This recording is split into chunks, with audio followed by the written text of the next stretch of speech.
Let's move from the UK to the US and bring on Ngoma Hill. Hello, Ngoma. Hey, hey, hey, hey, hey, hey. Hey, hey, Oh, hey. good to see you, y'all. So I've been digging through the crates and whatnot, because finding work that hasn't been heard or finding work that hasn't been heard in years. Here's one. This is called Convo with a Gecko. It's Earth Day. You wouldn't know it from watching CNN. I guess they don't think that saving the earth is newsworthy. Just a naked gunman shooting four folk at a Waffle House with an AR-15. There's a forest fire in Oklahoma, but the global warming deniers don't see the connection to hurricanes in Puerto Rico or snowstorms in April. I guess droughts and California burning don't count either, since talking heads only discuss whether or not Trump will skin thin's lawyer who needs a lawyer will flip or not. After all, he did say he'd take a bullet, maybe not a guided missile. Seemed like we should be able to see through the whole thing since the ocean is being filled with plastic. There's a slippery slope of oil leaks and radiation from Japan, but 45s show no remorse of the attempt to save lives as he reneges on the Paris Climate Agreement. After all, his base thinks we must overturn everything Obama did. Soon we'll see how starving coal miners feel. Besides that, there's no life without water. And it's not just in Flint, Michigan that there's a problem. The ice caps are rapidly melting. The future of Florida could be under sea level. Emissions levels are rising while we pay no attention to carbon footprints. What do I know? I may be just a gecko, but I keep my ear to the ground. Are you listening yet? Yes. Yes. Are we listening? Yes. Yes. It's awesome. Okay. Okay. Wow. That's a wake up call as well after Laura. All right. Number two, Ngoma. This is a poem written on Dr. King's birthday in 1993. Dr. King's birthday celebration. Hypocrisy rules the day. We commemorate a man of peace. Bombs fall on Iraq, desecrating hallowed ground where Jesus walked. Clarence Thomas votes down civil rights for abortion clinics, has no respect for women's right to choose. Coretta collaborates with the same government that sponsored her husband's murder. Genocide for Muslims reigns supreme in post-Yugoslavia. Food is served with napalm in Somalia. The CIA-backed army gains ground in Angola. Happy birthday, Dr. King. All right. Oh, Okay. yeah. That's a different slant on homage to Dr. King. Yes. Yes. Okay. Three's a charm, Ngoma. Three's a charm. This came from a chapbook that I did around 1990 something. It's called so some of the events, but no, it's not current. Urgent. This may be the last time we're allowed to discuss these things in public. This poem was not intended to be a morbid joke, but young Black children are slain in the streets of Atlanta, and this is 1982, so Orwell's fantasy is not mere foolishness. Jews are bombed in France, and Hitler's alive in Sacramento. Reagan and the Klan go hand in hand. Landlords move in from the suburbs and move us out to raise the rent in our neighborhoods. The factory lays us off with no benefits. Social Security is bankrupt. Little Black Sambo is replaced with Ben Vereen in blackface at the White House. Zombies guard street corners. Nuns carry revolvers to survive. The dope is this year is 70% better than ever. Heroin overdose is also up 70%. The hospital is no longer available for healthcare. Now it's a death center for methadone maintenance, maintaining the chemical warfare mistaken for healthcare available to those on welfare. Nazis are not only on your TV set, but are alive and sick in New York City. Jazz was kidnapped from the radio. The tree of life was bulldozed. Subliminal disco stuns senses, distorts natural rhythms. Dancing line to the gas chambers, beat inflation, help rebuild Jonestown, the new CIA reservation for unhappy slaves. Starved for excitement, Join our battle for survival. It's guaranteed to change your reality. The bad news not reported in the main media is the same everywhere that there is conflict, and conflict is a given any place oppression rules. Urgent. This may be the last time we're allowed to discuss these things in public. Yeah, that was foresight coming out of the 90s. We can't discuss it, really, right? We can't discuss these things in public if you're working for a mainstream news organization. Exactly. Yeah. And even NPR has been told, because they're funded by weapons makers, Raytheon and General Electric, that they have to curtail reports on related military weapons development and adventurism. Yes. You know. Yeah, but anything that deals with CIA, it's always an undercover. So certain things can be discussed in public. Mm-hmm. Okay, no argument with that. And Angoma, that was interesting when you said chemical warfare disguised as healthcare. Yeah.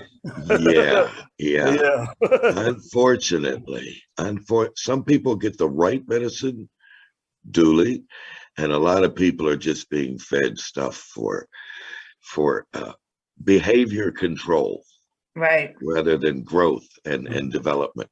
Mm-hmm. That's right. And yeah. Oh, that's therapeutic. Say what, Benedicta? I said that is therapeutic if they have to do something for behavior control. It's also like therapy on its own. Yeah, well, it's in the institutions, it's a whole lot about crowd control. Yes. Yeah. That's right. Yeah, and you're a nurse, so you've seen that stuff firsthand, Benedicta. Yes, it is. Okay, well, thank you, Angoma, and now I want to move us on to somebody that who's published a book, and we're hearing about it online a lot. So, Urmira Mitra, hello and welcome. Hello, Morgan, and hello, everyone. It's so nice to be here and hear these amazing poets, this beautiful poetry. So today I'll read 3 poems that got published recently.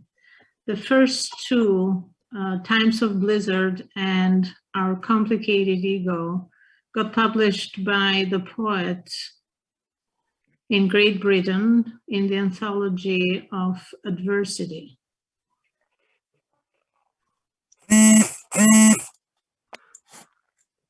Times of blizzard. Suddenly, our life's sack of routines is twisted, broken and torn by the unexpected. All mortals hang on a wire no longer strong and rigid, but strident, cold, and brittle. Little by little, loosening the knot that keeps us together. The virus, as a mole crumbling our lungs, is still walking alive in our breaths, strong and dangerous. We have been weak, extremely weak, allowing it to expand, drying the rivers inland, taking over our lives in an uncharted path. Feeling sad isn't enough. Defeat carved on tombstones is not just a scar on the dirt. Resisting new routines is unfair. Beholding self as a cherubim of paradise in our frantic world is mere fantasy. Calibrating other ways as 3 Ws is a challenge to win over the ignorance in our times of blizzard. Ooh. This was about the virus that we all know. So the second one, Our Complicated Ego, I think I've read it once in this group, but different people. So I hope you won't get, whoever listened to it, won't get bored.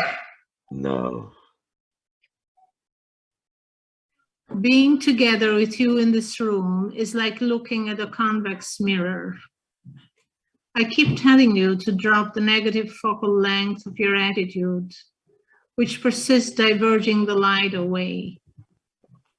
Hence, the walls agree to me, witnessing your game. Your piercing eye as a blade sword rushes to cut the neuron cord in my brain that connects my thoughts and language, just to trick and dumb my tongue loose in your trap of absurd gibberish. Instead, as a Victorian woman of modern times, in my subconscious mind, I call my resistance to prison my thoughts in my mind's cage while holding my breath in the lungs detention and handcuffing that moving pedal of flesh in the cell between the jaw's walls, not to release a corrupted word. On the back of shining surface of the mirror, the dark gloomy side of the poisonous mercury of your thoughts raises its head and depicts my face as misshaped, diverging and demeaning its beauty. I can see your shadow, a montage-like imprint to your character, hidden behind the glass of your convex mirror. It's just the power of my third eye in action that you can hardly grasp. Unfortunately, your pattern walks in front of me every day. I look at it and shake my head. Silence wraps my essence in a monologue. How can ego shine so brightly in an inverse mode and eat you like an apple bite after bite until there is no more flesh left, but the hard core protecting the seeds in the submerge? Your selfish teeth lack the courage to break the hard substance. They carry fear, but I don't. It's called resistance to corruption. I offer you my tower of power, built on stones of quietness and peace.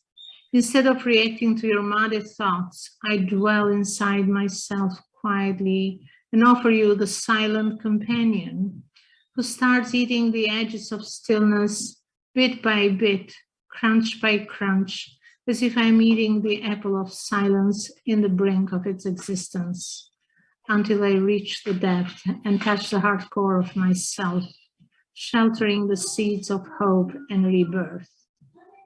I meet and hear the solar plexus speaking to me and responding to your scornful thoughts. That core remains untouched to recreate. Can you hear it? If you don't, reverse your hearing and listen.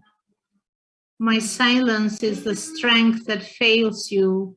You cannot scramble or tear it down or undo my fine soul. Thus your ego can never undo me. My untouched core rejects you loudly, even if you dare to rip my skin and grind my bones into powder, or drink my blood as the rarest tasteful wine in a cup made of Japanese porcelain that you used to water roses, the only humans you cared for. Even if you dare to turn me into ashes, my pure soul would rise again like a phoenix and fly to burn your piercing look and melt the venom metal of your mirror. Then there will be quietness in the room. The walls will cheer up and smile in your absence. Yes. Whoa, all right. Wow. Wow, talk about getting. Ermira, let me ask the obvious question. Is that written to someone in your life? No. No, okay. No. I mean, I would say, picking up different things from different people. So, again, no, not specifically to one person. No. Okay, so I have had this question before. It's interesting. Yes, it could lead one to imagine that you have the most terrible marriage. No, I have a happy marriage actually, but well, I would say living in a country, well, male is dominant, male psychology is dominant. So I have had friends or maybe family members that have gone through hard times. Yeah. And these are like impressions from their lives. Yeah. Okay. All right. Before you do three to charm, may I ask two people to mute because we're getting a whole lot of household noise coming through. So I don't know if. I know, and I apologize for that. I couldn't stop and tell them not to do. Oh, that's you. Okay. That's me. No, the kids. Well, you know, the are Facebook poetry fact checkers, you know, we have to evade the Facebook poetry fact checkers. All right. So, you know, Mo, I would stop here because I think I have to go now. It's, yeah, unfortunately, I hear my daughter calling me. Because my Adrian, my older grandchild, is going to a soccer game. So unfortunately, and I apologize for all of you that I couldn't listen, but thank you for the poems that I could hear today. yeah, and your voice came over clear. Your voice came over clearly. Oh, thank you, Mom. Okay, It's well, so you be nice to well. hear.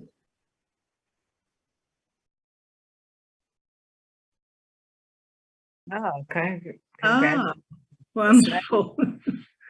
Well, so did you yes. mention, before you go, Amira, did you mention your book? My first book was Soul's Gravity, published in Albanian in 2019, but I am preparing 3 other books. One is in English, Blooming as a Sacred Lotus, and these poems are included in this book too.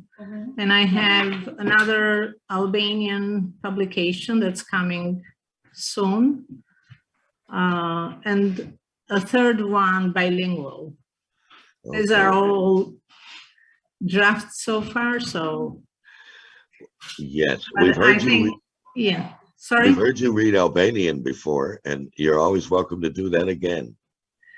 I will do the next time that I'll be here, yeah. Okay. Thank you, Mom.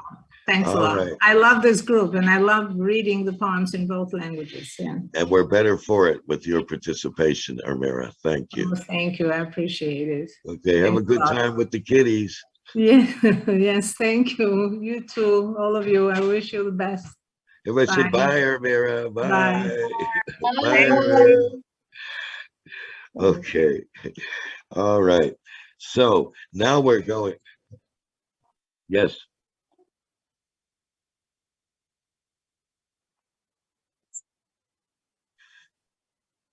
Yeah, well, we'll try that again. All right. Yeah, and people, yeah, it'll be more effective if people contact me, but that's okay. Well, you're recording it, so hey. Okay. Anyway, that's all good. Now, let's welcome for the first time on Angora Poets a poet, this woman from New York, who has we've been following each other off and on for a while now, and I participated with her group, the National Writers Union Zoom, and I'm glad that she can come on board and participate with us. So let's bring on Lydia Perry. Hello, Lydia. Hi, Lydia how are you? Percy. Yes, hi. How's everyone? Okay, so I'm gonna start with this one. It's called That Be the Cool. Suspend from the highest point of Kalima.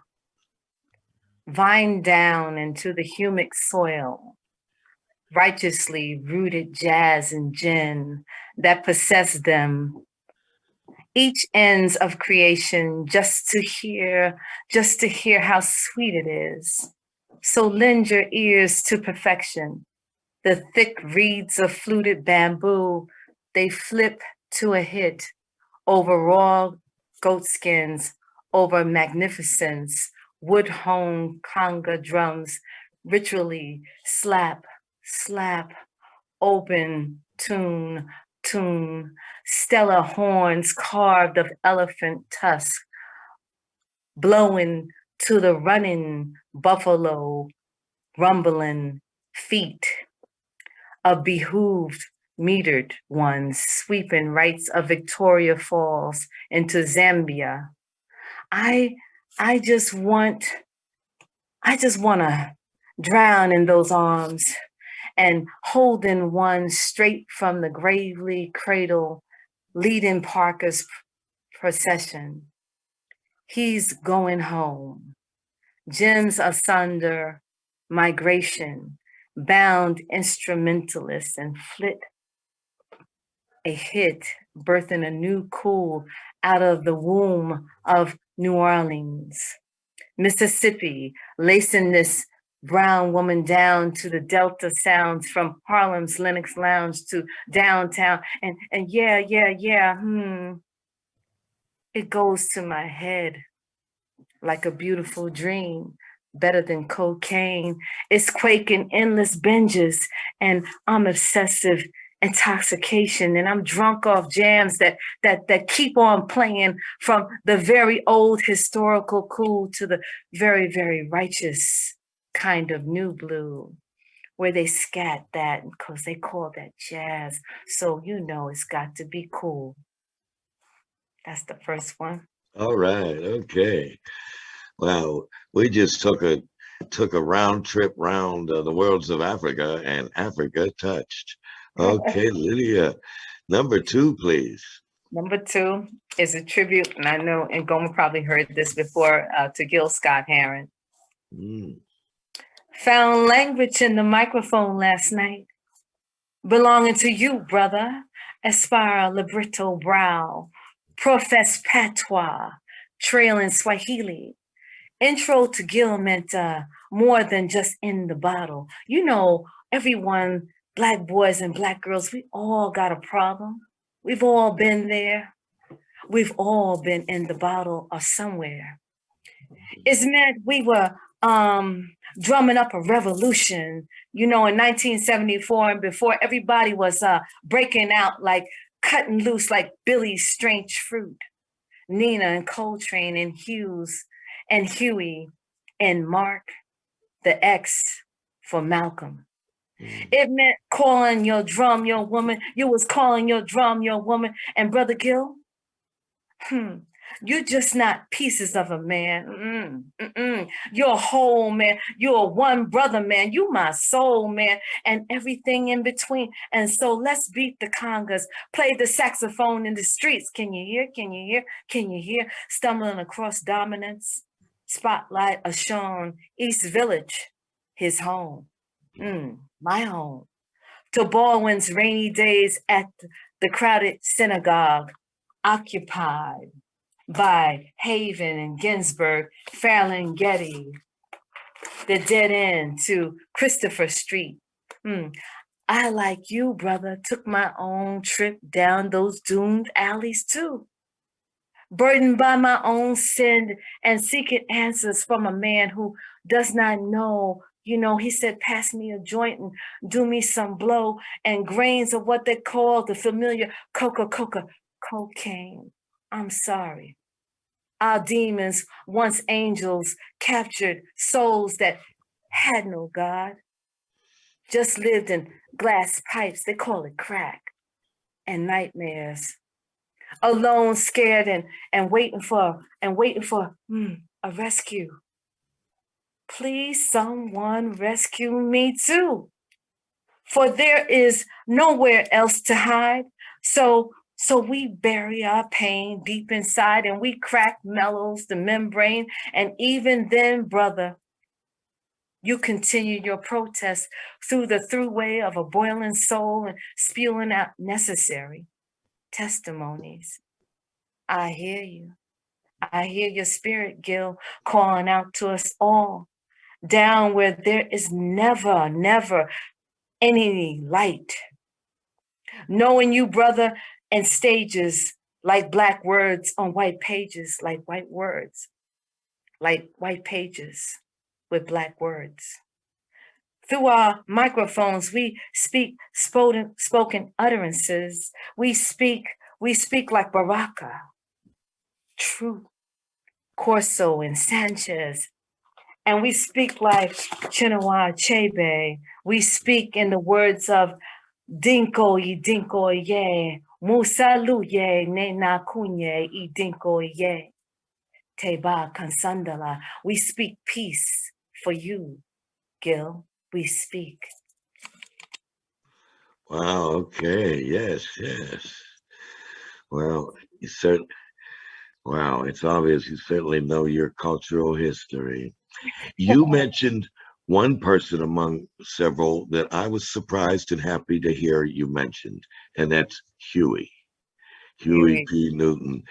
And, yeah, he was the co-founder and leader of the Black Panther Party, that's Huey right. P. Newton. And so guess what? Oakland, California, where Huey lived for so long, Mhm. Oakland, California has designed and is about to erect a statue in honor of Huey P. Newton. Wow, That's- that's sweet. Yeah, yeah. Yeah. Well, okay. So three's a charm, Lydia. Okay, I'm trying to get to it. Hold on, I have it. Don't worry. Okay. Let me just bring it up because I'm working with my crazy equipment here. Yeah, yeah. Occupational hazard, our equipment. Got you on that. So you know what? I hate to keep doing musical things, but I'm trying to Yeah, find my piece. yeah, But because you know how we hate musical poetry on Angora. You know that.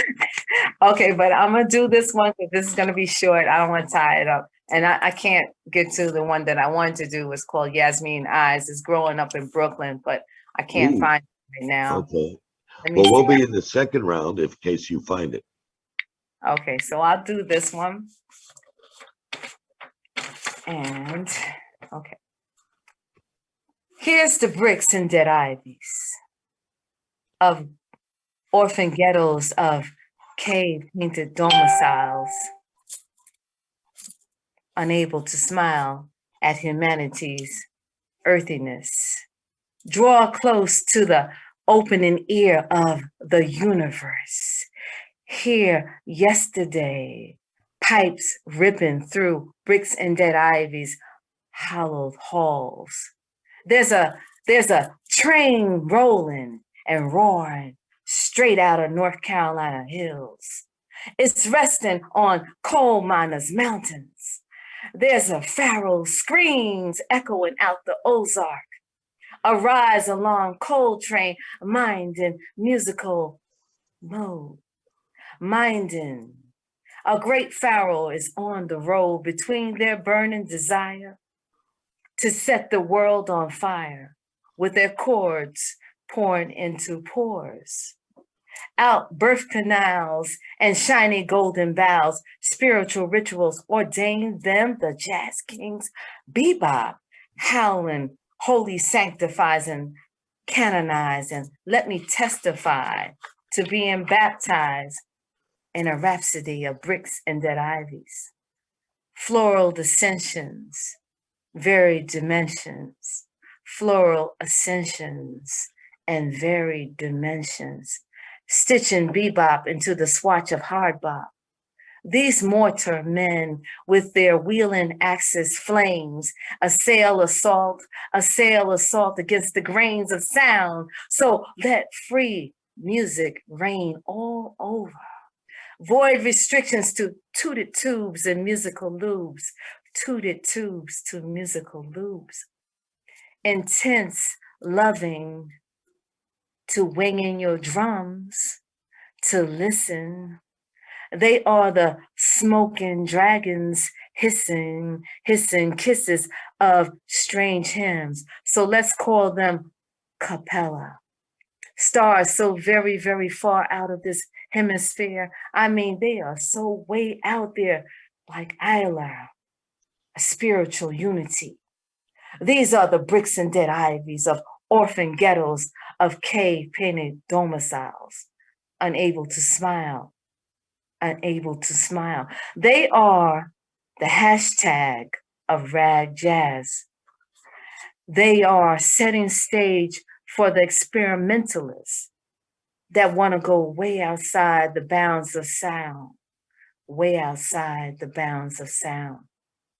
So here is to Pharaoh and Coltrane, bricks and dead ivies of cave painted domiciles, unable to smile. Okay, okay. I won't do no more. That's the only ones I could think of and find. That's a lot. And it's good that you affirm jazz as a culture, Yes. as a state of mind. Is a lot of folks, good-heartedly think, oh, it's just some unique sound, and No. that they forget, or they're not taught. They're not taught that this music reflects a culture for going on over 100 years. You know what's so funny? I was born in St. Albans, Queens, and my father and mother used to go to Club Ruby, which was Count Basie's little club. Yeah. And we used to see Count Basie play as little girls play on the corner, which is now called Roy Wilkins Park.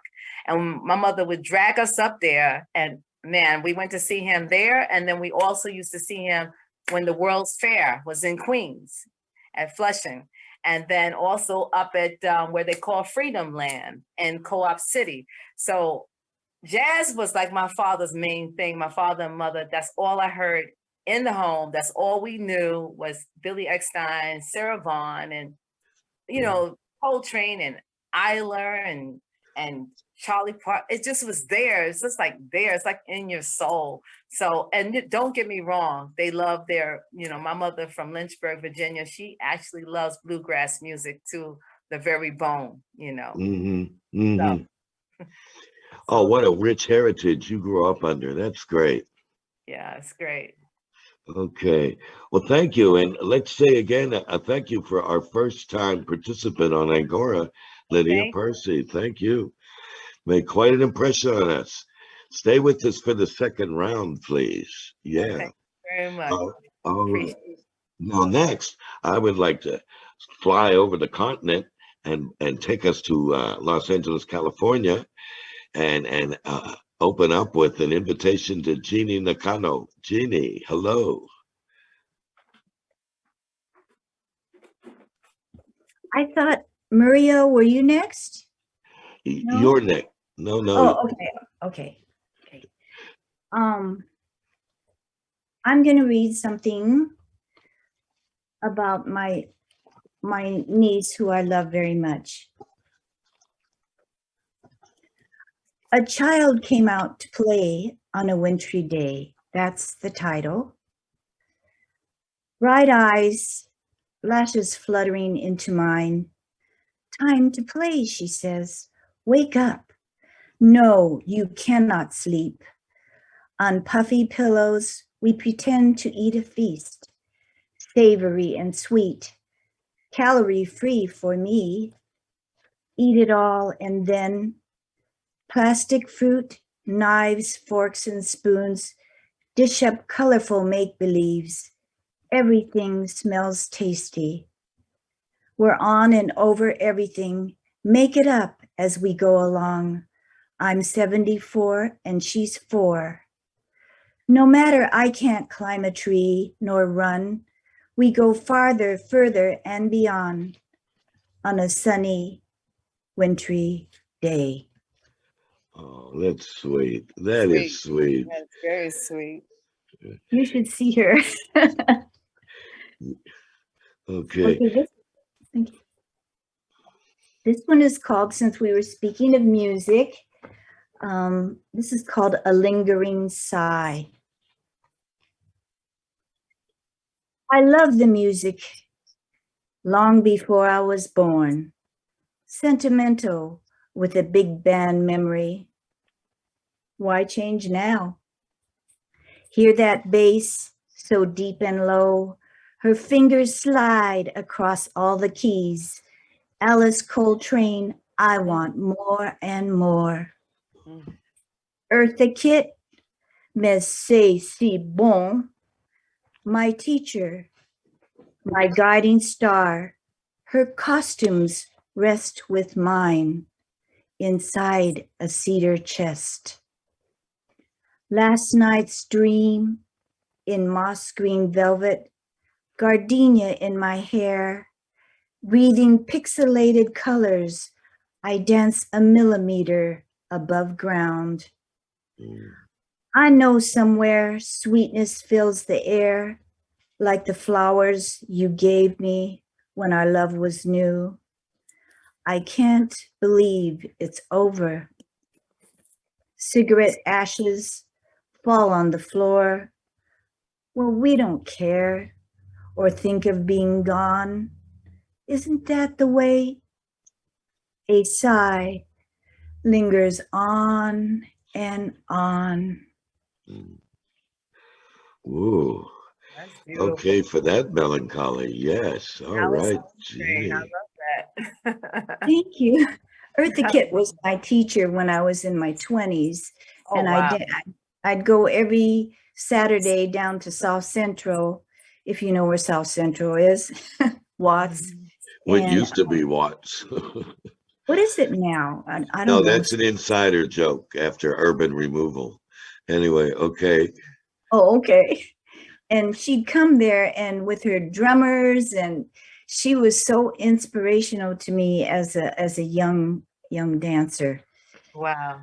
If That's you great. the way she walked, the way she talked, I wanted to be her. That's it. I wanted to be many people. Yeah.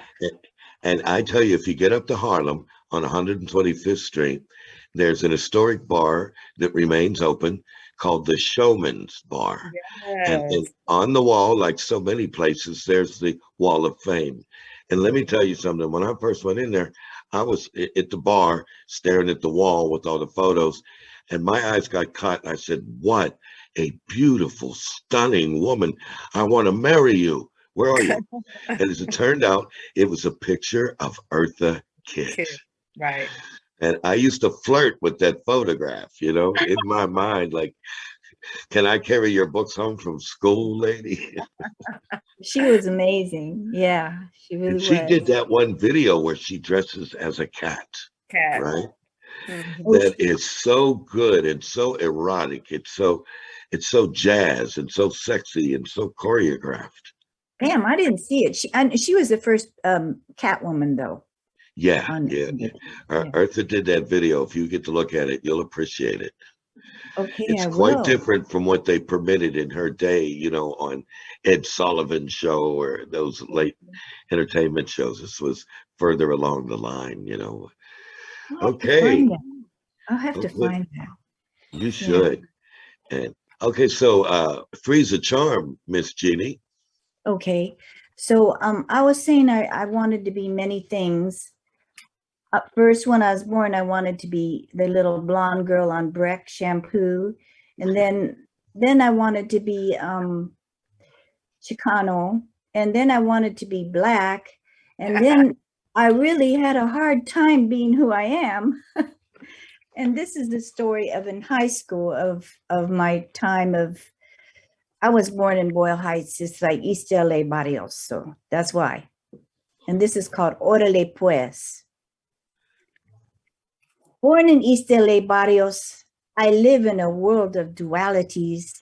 In my tight skirt and sweater, I can cha-cha and hully-gully down, but I don't know who I am. I peroxide my black hair, red, and ride it high, pierce my ears with the Catholic cross, orale pues, Sanse, Buddha head becomes a chola.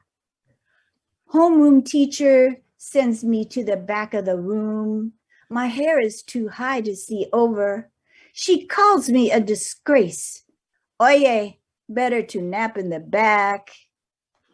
Black eyeliner, jade green eyeshadow.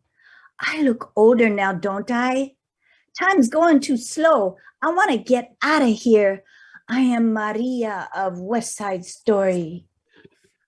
In my purple skirt, I twirl with amateur grace, round and back again.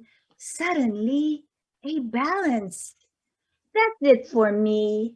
Dance sets me free. Forget those guys and those blackened eyes. You can catch me in the rye. While my legs grow strong, my spine becomes a willow. Time moves in rhythm and everything makes sense. the world becomes a dance. Keep on is all I say. You call me a show off now. I don't care because I feel good. And don't you wish you had my legs? Orale pues, orale pues, right on, right on. Yes, right on. Right on, right on. I Okay. think I'm American Japanese. I'm not quite sure now. There's too much in me. Calm myself down. Well, Perfect. maybe, That was perfect. maybe you're just. Oh, I'm a surfer. No, I'm sorry. Maybe you're just a very representative product of American culture There you go. with all the great influences, you know. That's great. That's great. So, oh wow, you say you want to go back to Tonka and haiku, but we're really appreciating your modern verse. Definitely. You know, Mo, that was all Tonka. I just change it Wow. and speak it differently. I mean, there's still 5 lines with that pattern of short, long, long. And I know I changed it all to meet my expression. So it's kind of different. I think it worked very well. What do others think? I think so too. Excellent. Yeah. Yeah. I don't think they knew it was Tonka. I think so, 3. That was Me? beautiful. Oh, Yeah. okay. Yeah, Gene, Nice, right. keep it up. Yeah. Show us how a classic form evolves. Because Okay. as we know, the blues and jazz and rock and roll, even country has evolved over time. So it breathes life to its present generation. Yes. And, like you're doing. Órale. Okay. Órale, pues. Sí, mucho buena, señorita. Eso, muy Gracias. bueno. Muy buena. Okay, gracias. Okay, so we're going to go switch back to the other side of the continent again and go up to Harlem, New York, and bring on Muriel. Hello, Muriel.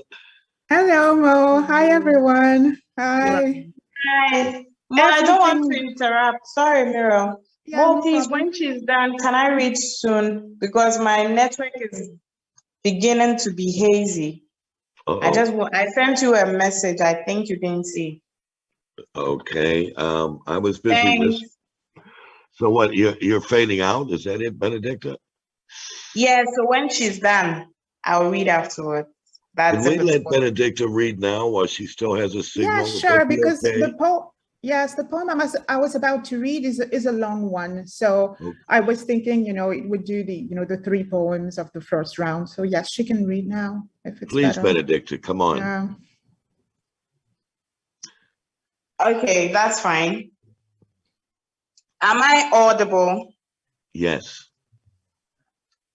Okay, so I'm taking the first one. I read, resistless, an art of words, though unpredictable, it pulsates in spite of the hour, breathless and caught up, the passages of a hidden gesture. Could it be a context or a systematic precept? Rambling thoughts of a reflection, seen and unseen, fenestrated the yields of the unexpected. That's the first one. Okay. Very nice. Is it number 2, Benedicta? Okay, so the number 2 is a song by Achilles, a Greek mythology. And I read, but in a solitary life, there are rare moments when another soul dips near yours, as stars once a year brush the earth. Such a constellation was he to me. In the darkness, 2 shadows reaching through the hopeless, heavy dusk. Their hands meet and light spills in a flood, like 100 golden urns pouring out of the sun. Love is weakness, Icarus, the man had said, grim. It's man's deadliest weapon, greater than the sword and mightier than the axe, but it can destroy you with a single breath. That's the second one. Okay. All right, Miss Historian, carry on. Three's a charm while you still have your signal. Okay, 3 is a charm. The last one is a monoku. And I take it connections of passionate resilience with a sense of humor. Again, please. I take it again. Please. Connections of passionate resilience with a sense of humor. That's Yes. about it. That's Thank you. good advice for living, isn't it? Yes, it is. It is, Benedicta. Okay, I wanted to ask you questions about your poems, but I know your signal is fading, and so I'm so happy that you got on again tonight. That's fine. I'm Yeah, currently at home. I'm not at the hospital today. I'm on leave. Okay, good. So how things at your hospital with COVID and everything else in Accra? Oh, Accra is fine, but I've come home to see my parents. Accra is fine. Everything is good. Okay, good. Glad The to hear COVID that. is still there, so we are still sticking to strict measures. That's it. Okay. Are you experiencing the fourth wave or the first wave or whatever wave there? It's COVID? all the Delta variants, all the variants, we had an experience of it, and there's still a rise, but then they are trying to curb it. Okay, my question is, what about the rate of vaccinations in Ghana? High rate, low rate? It's still in process, and most people are taking it, but I can't give a definite statistics about it. But there are a lot of people that are still going to take their vaccines. Those who have to take the second booster are taking it. But I know they are bringing more vaccines based on the branding. So people are still going to take it. Okay, good. And how about death rates due to COVID? Are you having alarming death rates or simply illness? Yes, we have a number of them. Say but what? the recovery supersedes the death rates when I look at the statistics currently. Okay. Yeah. Okay. Good luck on that. And good to hear you tonight, Benedicta. Oh, that's fine. Same Okay. here, and everyone has done well so far. So good. It's been lit. Yeah, because Benedicta will tell you about yourself when you get done reading. That's what we like about it. Yeah. Okay, great. I hope you're around for the second round. And I'll make sure that I go off and come back again. I'll be around. Okay, but it's just good. I have to move around to get a good signal. Yeah, I got it. Okay, I got it. Okay. She's getting a signal like the early days of Wi-Fi when you had to move around in the house or somewhere to get enough juice from the signal. Okay, well, now we're going to go, we're going to go to New York again. And now we're going to go back up to Manhattan, and we're going to bring on the woman who's helping me coordinate the Angora Poets anthology, by the way. So happy. Yes. And you can speak about that if you wish, Muriel. Why don't you tell Yeah. the So we received so far a dozen submissions, and well, everything is going great. Everyone is sending in their bios and poems. So thank you very much. And you can send your poem to Angora Poets Anthology at gmail.com. Right. So here we go. No, I didn't know you had started. Say what? You told me about it, but I didn't know you had started with the submissions. Oh, yes. I didn't see the submission link. I'm going to send the email. Okay, you can put it in the chat. In the chat. Yes. Yes. And so what we're doing is anyone who has been invited to Angora Poets, because I only invite people, you know, you have to be a proven poet, young or old, published or unpublished, but proven, you know. So that's the deal. And so therefore, for me and Muriel to select who's published, it's so easy. If you've appeared with Angora Poets, you are automatically to be published in the anthology. You see, it's not a difficult choice because you're all good poets. So it makes my job very easy. Okay. So know that. And all of you on screen now, you've heard this before, but again, submit to that and you will be published. Okay. So now, Muriel, poet as you are. Yes. So I'm going to read a long poem. It's a poem in French, and it's about the many times I have encountered the divine. Ooh, okay. It has a few foreign languages in it. So it has Sanskrit, English, Japanese, and Lingala. Wow. Sanskrit, Japanese, and what else? Lingala. Lingala is, yeah, it's spoken in Congo. in the Congo. Okay. All right. Let it rip. And what language is that again? Lingala. Oh, okay. Rencontre du énième type. La première fois que j'ai rencontré Dieu, j'avais 5 ans. Il était dans un coucher de soleil sur le fleuve Congo. Il sentait la terre, le ravin et le fruit blanc sirupeux du cacao. Peut-être les cheveux de ma grand-mère et le souvenir du sorcier Maviondo. La première fois que j'ai rencontré Dieu, le sol cimenté du camp 15 août était frais, bosselé.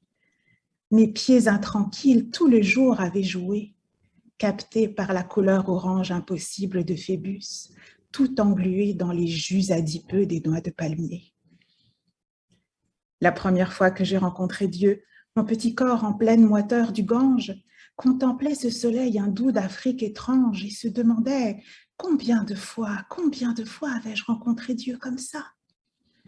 La première fois que j'ai rencontré Dieu, il cachait sa majesté sous la noirceur de mes mensonges.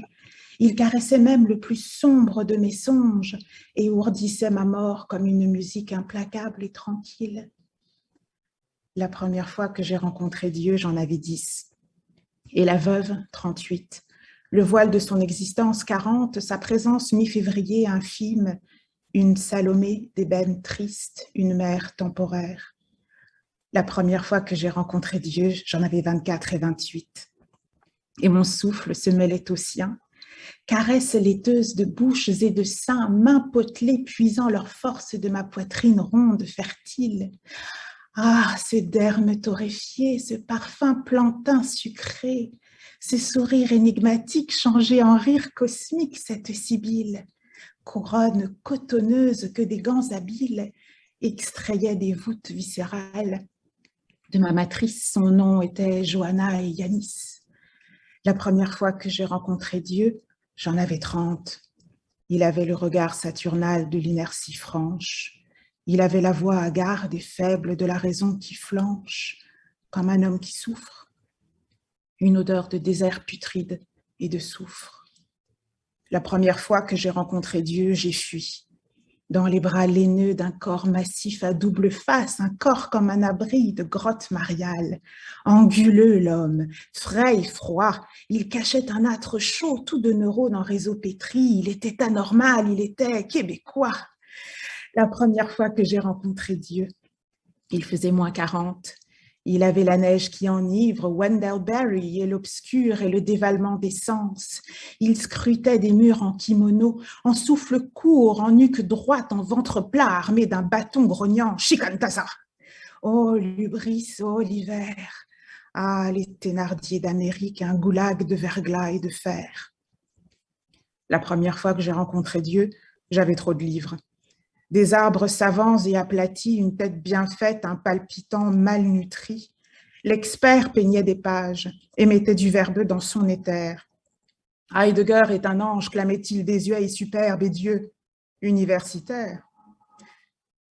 Une autre absence, l'amer constat. Dieu faisait silence, Dieu n'était pas là.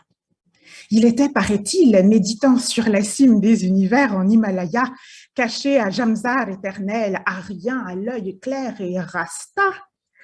Alors, me voilà, cheminant en chants occultes, en poèmes d'antan, en Véda, ouvrant ma gorge noire en grand, en chuchotant matinal, Tiruni la cantam.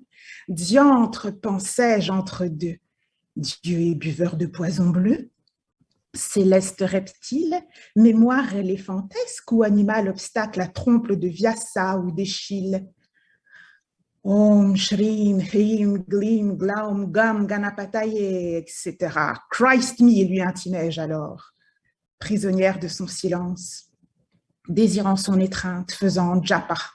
Dans le froid de la raison, le cœur débordant de neige, tout contracté de joie. La première fois que j'ai rencontré Dieu, il était vieux, fils d'agriculteur, orphelin, cheminot et assistant mortuaire. 125 000 fois, il avait enflammé la terre, chantant des offrandes à sa mère lumière, des Om Burbva Swaha. Austérités orientales, harmoniques étranges, oh Liwa et Suaka, Hosanna résonnant des antres de Gaïa. L'orphelin avait craint la mort, fouillé les astres, dompté la reptation maligne, câline du serpent primordial, et même piétiné le temps, l'espace, les yugas. Alors, changée en Magdala par une savante métanoïa, Mariale, larmoyante et amoureuse d'autrefois, repue de chair, de sang et d'effroi, je dépose mes lèvres séchées sur l'ambroisie de ses pieds, leur susurrant chaque jour des mots d'amour maladroits. Plus il fait silence en moi, et plus il bruisse, mais Dieu, c'est toi. All right, beautiful. C'est toi, Muriel, là, oui. Et votre Dieu est universal, hein? Yes, yes, oui, il est universel. Ouais. Now, how do you spell like the Congolese tongue that you spoke in, Congolese language? How do you spell it? Yeah, Liwa is Suaka. Liwa is death. Uh-huh. And Isuaka means it hurts. Okay. It hurts like here. Yeah. And I wanted to know how you spell that language. Oh, yeah. Liwa for Liwa. Okay. Isuaka. Now, how you spell the name of the language, not the phrase? How I spell it? Oh, okay. Lingala. It's Lingala. Okay, good. Want to get that right. I like to note the languages we contribute. All right, that's great. You're happy in your, sounds like you're happy with your spiritual condition, Miriam. I am very happy with it. Okay. Yes. All right. Okay, can you give us number 2, please? Actually, I can read another poem, but since it was a long one, I thought I would stop here for the first round, but I can read some Since others. the Facebook poetry police are somewhere else on the planet right now, why don't you sneak one in before the poetry police catch up with you? Hey, I have one. Actually, I Good. have, yeah. So this one is a translation from a poem by D.A. Rorschach Wilson. So I'm going to read one now and one for the second round. So it's a translation of The Good Mr. Wilson. So for those of you who are wondering who is Rorschach, there he is right there in the cap. Dharma Dave, as we call him. Okay, Muriel. Yeah, actually, no, I'm going to read Maximus Beast and keep The Good Mr. Wilson for the second round. Oh, isn't that sweet? Okay. So this is a translation of Maximus Beast in French. Maximus Bestial. Maximus Bestial, fils d'Ecclésial, était tout couvert de poils noirs. Maximus Bestial s'en alla faire ripaille et y mangea tous les petits clébards. Maximus Bestial grandit en fringale alors qu'il marchait sous la lune une nuit. Maximus Bestial, troublé par cette dalle, un brin brutal, « J'espère trouver de quoi manger bientôt », il dit. Maximus Bestial, toujours infligea des frissons comme le froid aux petites canines. Maximus Bestial, ridé et un brin vestigial, dort sur la colline. Maximus bestial, je parle bien d'un animal, faisait mine de n'en avoir cure. Maximus bestial revint faire ripaille et prit tous les petits poètes en pâture. Okay. All right. Okay. All right. That's good. It's just a joy to translate David's poems. They just flow, like, Yeah. like that. They flow in the way you read it. That's for sure, too. Okay. All right. So do you have freeze a charm or do you wait for the second round? I do. So the third one is also by David, and it's The Good Mr. Wilson. It's a translation too. Okay. Le bon Monsieur Wilson. Ah, il y a de la sensibilité poétique chez Monsieur Wilson. Par Monsieur Wilson, j'entends moi, et pas le méchant vilain gouverneur de l'État de California. Cette sensibilité qui écoute les dead et fume de la weed de Redway. Quoi? Je me psychanalucinogénise. Graine grumeleuse du moisi sur la graine. Je buvais beaucoup de graines fermentées au moment où le poème est interrompu par une question de ma femme. Je ne suis pas daltonien, aucun trouble de la mémoire. La chemise est bleue. De la bière, ça s'appelait. Quand j'étais jouvenceau, caractère de clavier. Dans les chants torrides de Concorde, mais je n'ai jamais couché avec ces juste Martinez et incidemment Pleasant Hill. J'ai chopé à Berkeley et à San Francisco. Ah, Silomar, oh, manu padneum. J'ai dû mettre la famille au lit pour la nuit et faire la vaisselle. Et me suis fait une autre pipe et diverti le chat. C'était la fin du poème. Aucun trouble de la mémoire. Quoi? Oh, rangée de brouillard. Au moins des millions d'heures d'écoute de Grateful Dead et tout le savoir de l'univers. Et le chat descend de la table. Deuxième poème depuis samedi soir. Premier poème depuis, rajoute un an. Une sensibilité poétique, c'est Monsieur Wilson. Une sensibilité poétique. Carrément, sensibilité poétique, carrément, Monsieur Wilson. Yes. Yeah. Otherwise known as Dharma Dave here on Angora. Yeah. All right, very nice. Man, thank you, Muriel, and Thank you you. must be feeling good, David, to be translated. Avec grand plaisir. Je suis honorée. Okay. Well, now we're going to. David, you translated it for her?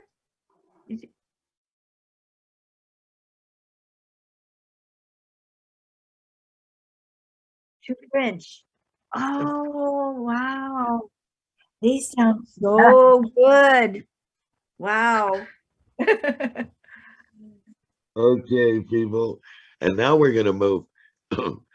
We're going to move to a location very close to Istanbul, Turkey, and we're going to bring on our Turkish language poet. And I'm going to call up her latest submissions here and read them first in English, and she, Marcel, will read in her original language. So,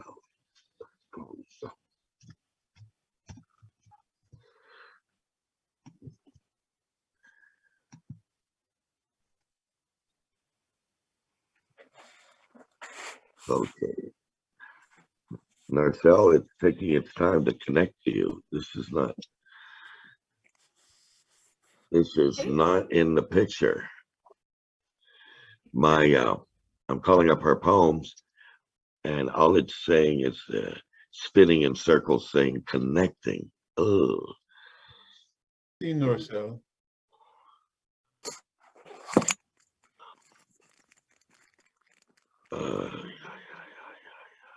Hello. Yes, hello, Narcel. I'm gonna send you a message.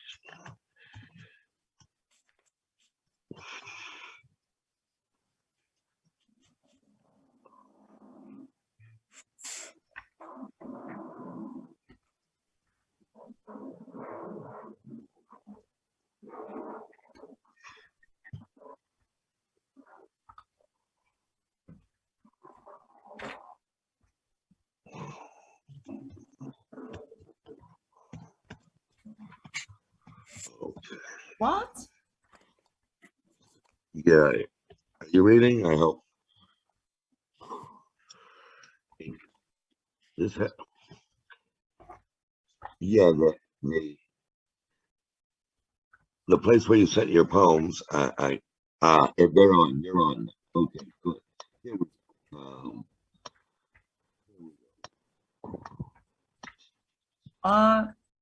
Okay, the wizard. Okay. Narcel, the Yes. wizard. Okay, here we go. The wizard. For me, don't sleep in deep sleep. Shame on your eyelids. I stripped your blessed betrayal one by one with the lotus flower. I'm bleeding with my unstopping tears internally.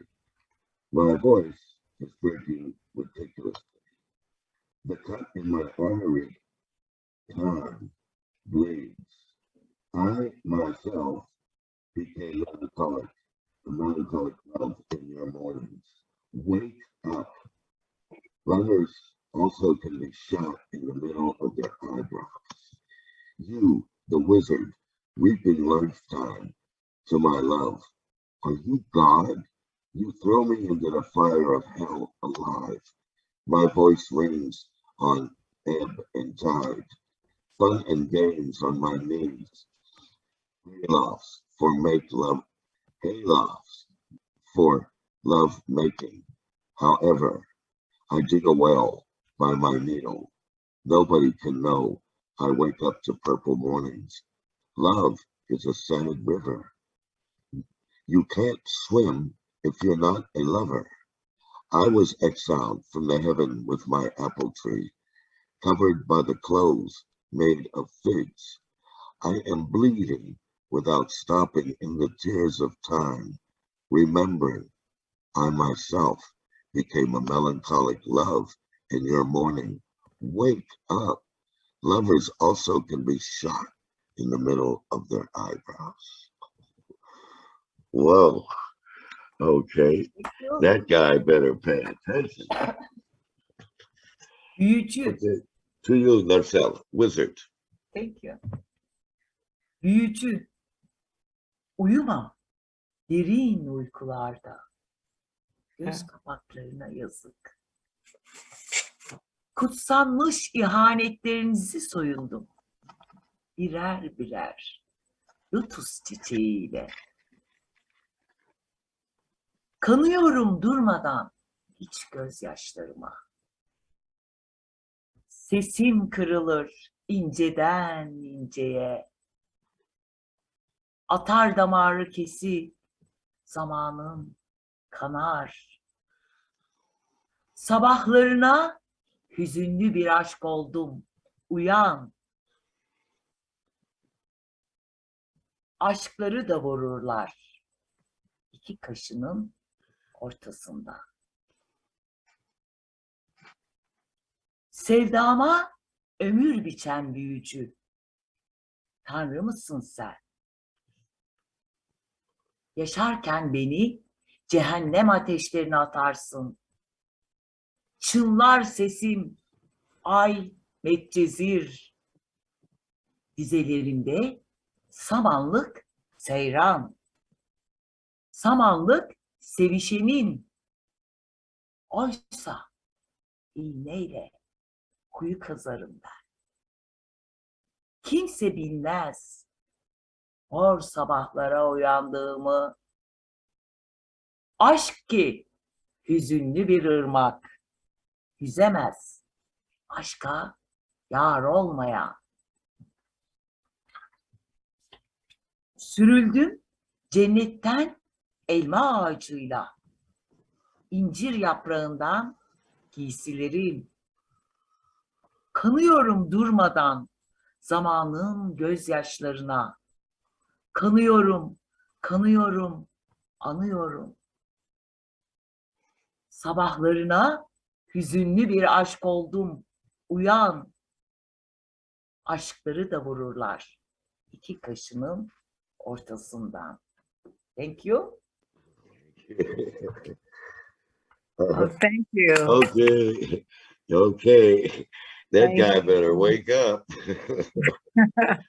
Right between the eyes. Okay, Marcel. Yes, sir. Now, You. now we're going to go to the next poem, and please excuse my malpronunciation. The title is in Turkish, and it goes Yak Muzlar. Yak Muzlar. Okay, Yak Muzlar. Here it goes. Moon's reflection hold my sorrow Okay. in oceans deep. Crooked kite tails across the sky. Please don't look at me in such deep sorrow, piercing my heart in desperate nights. Don't give my love, don't give this autumn will also pass. Dewdrops dripping from the lilac, buttons opened by the sun. Thank you. Thank you. Yakamozlar, yakamozlar yasımı tutar.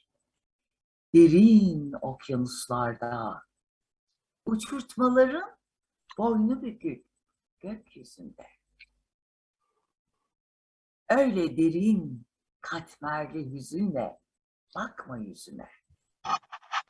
Delip geçme yüreğimi umarsız gecelerde. Yas tutma gönül, yas tutma. Bu hazan da geçer. Leylaklardan süzülür çiğ damlası. Tomurcuk güneşler açar. Thank you. Thank you. Thank you. Okay. Very So, nice. thank you.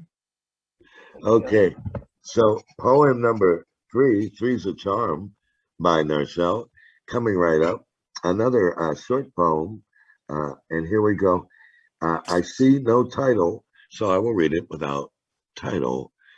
And here we go. Don't cry, sky. You become the sea. I wrote my poem in memory of Denise Jesmis, one of the revolutionary leaders of the 68 generation of Turkey. He was a very bright revolutionary.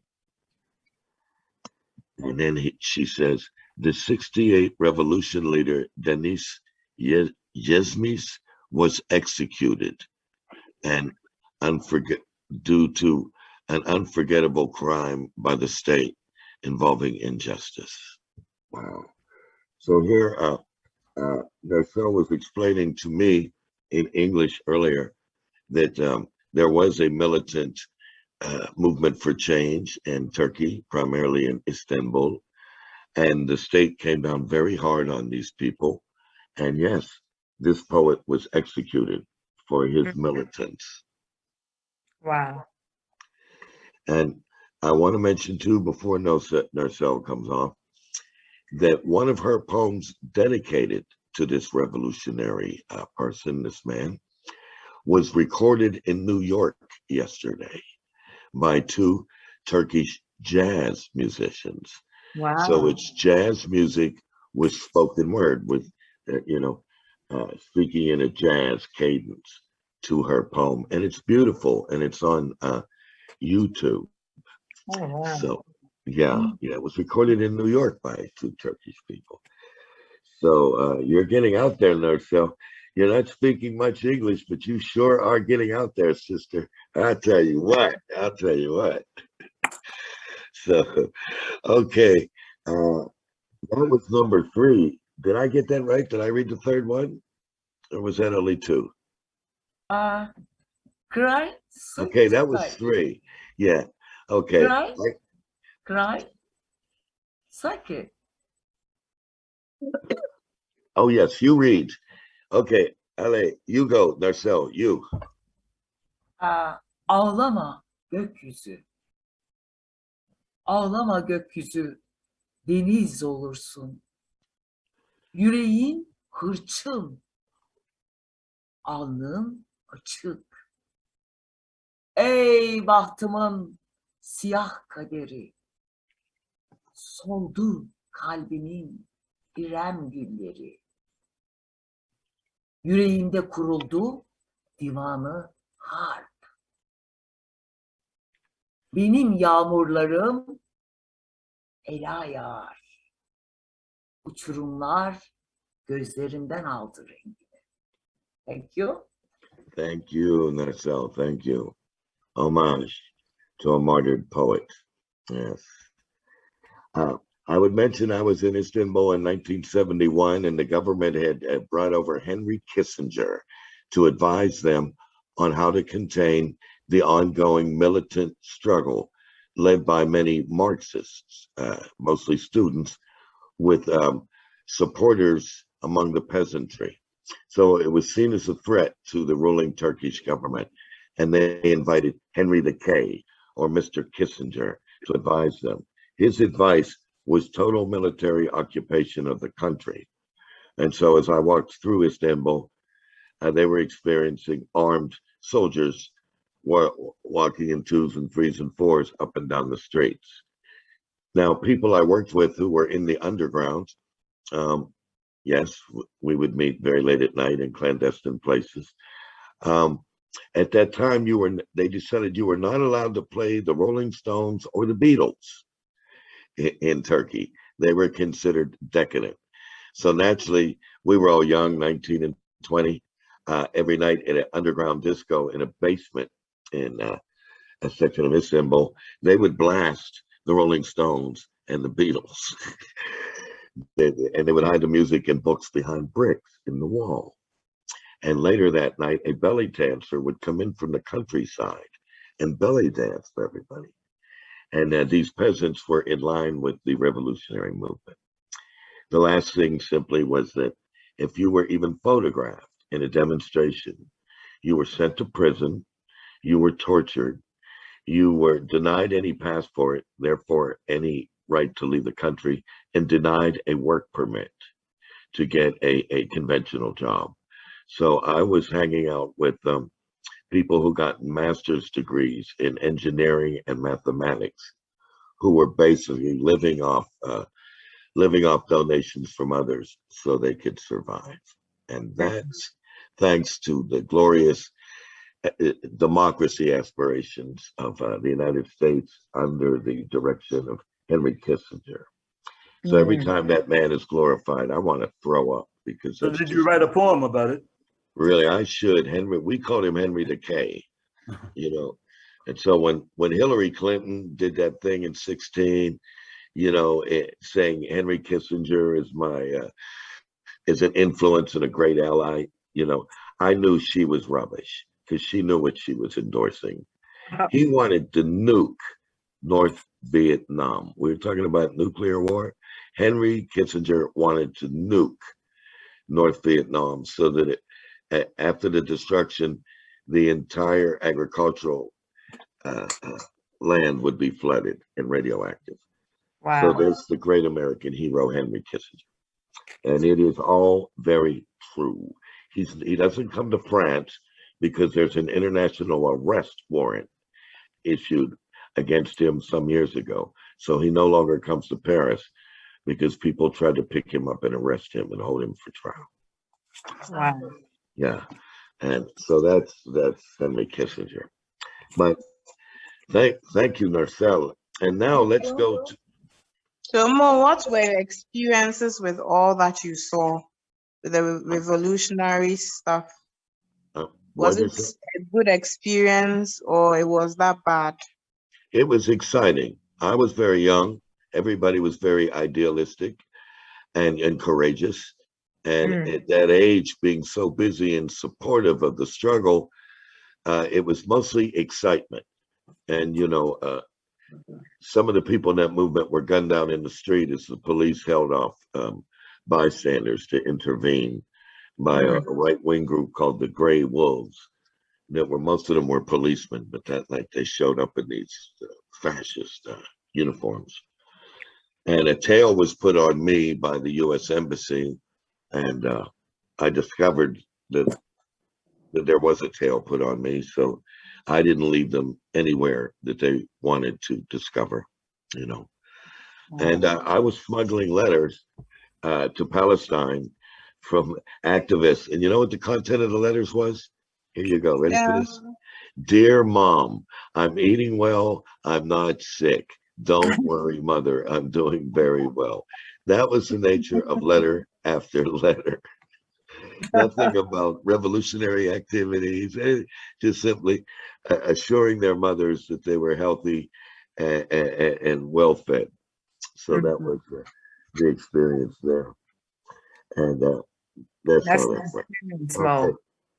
Mhm. Yes, I said that's a real experience. it was. It was. And I'll tell you, it was one of the things was meeting people after midnight in these basement areas that were turned into dance places and music places.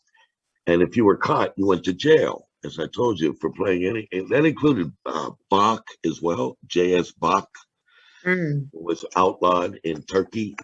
So it was a very exciting experience to be there with these people.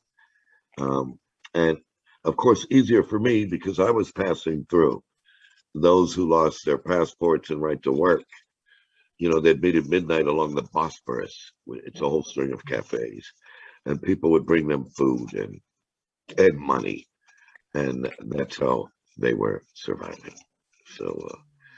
So that's how that went, and that's how my experience was. Yeah. So there we go on that. But here we go. Now we're going to go to another realm.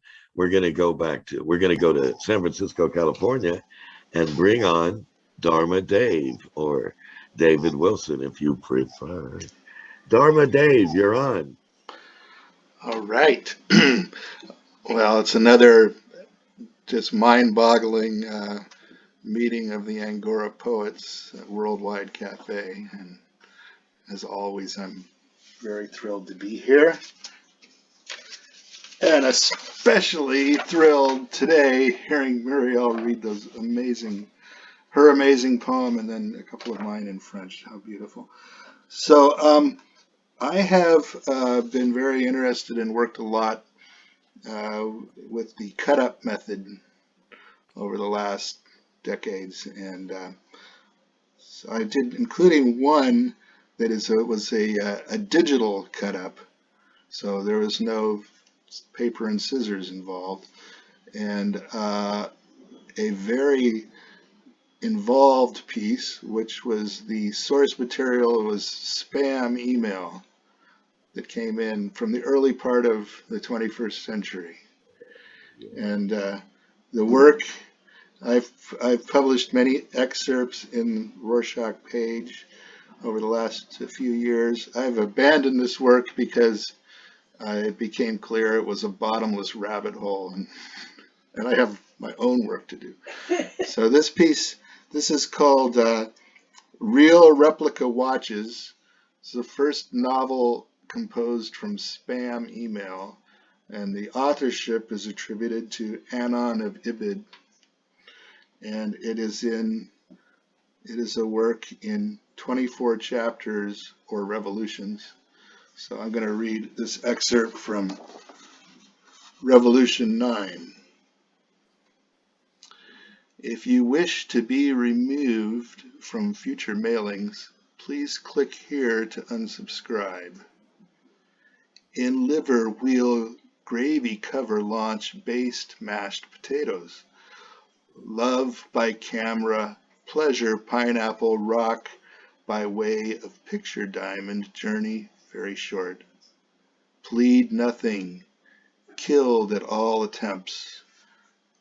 Each year smugglers, not thieves, appear and do not know if tomorrow depends on circumstances which pull a talisman.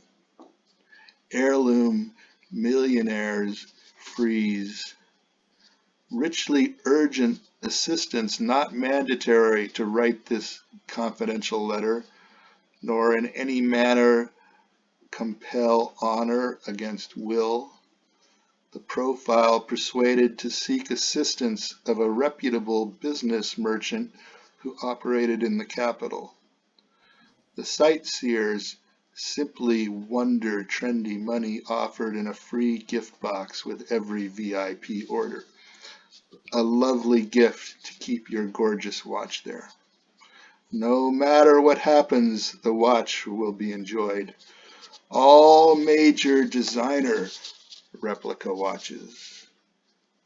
Add a bit of posh bling bling to the outfit. Get a luxury replica watch. Larger and larger. Lowest prices, free express delivery, and the widest choices here. Paraphernalia of high life for less. It really can be done. Lose all that cargo. Real replica watches, or How to Be a Genuine Fake by Anon of Ibid, in memory of Robert Anton Wilson, 23rd Grandmaster, Ancient Illuminated Seers of Bavaria. We carry the largest selection of replica watches on the internet. No scamming and no frauds possible. One day mad horses supply fish and excuse taters. Indeed, potatoes psychedelic like LSD, only at a different vibration. The theory appeared to have been successfully stated here.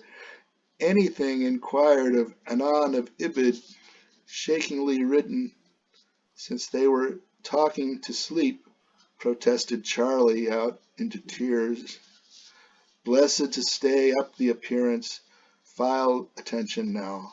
How enormously short your shirt. Flag.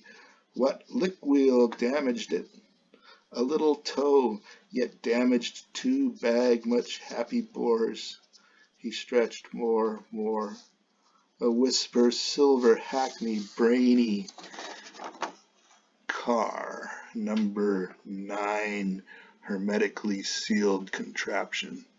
Did coincidence even now begin a poor camera correct mix that sold sexy skirt tail on uneven register for choice? And string mate forsook practice, day pantomime, stringed mob to encourage the bawdiest humor. The force, wolf eyes, swim smoggy, shining. How to give her absolute pleasure? The perfect copy of the original. Be amazed. Get bigger. Go porno good. Check this site out. Banging has never been more fun. Girlfriends on Breakthrough Chin Chin finally achieved. The product rated as number 1. Come here for the hottest action. Girlfriends on Breakthrough Chin Chin finally achieved. The product rated as number 1.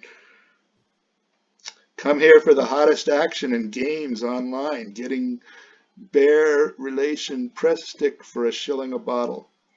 First watch regiment soothe the retired look that surprised in hope of the bong cuckoo being dulled by the bright thunder prophet, a voice. Oh, rocks! Cock appeared to have given challenge. Bravo! Blue coat schoolboy even stood for the withheld reform care bed of municipal morals. Attract women who like mysterious and handsome men. Get advantage today via blue-colored tab. Aloha! Get your replicas at wholesale prices.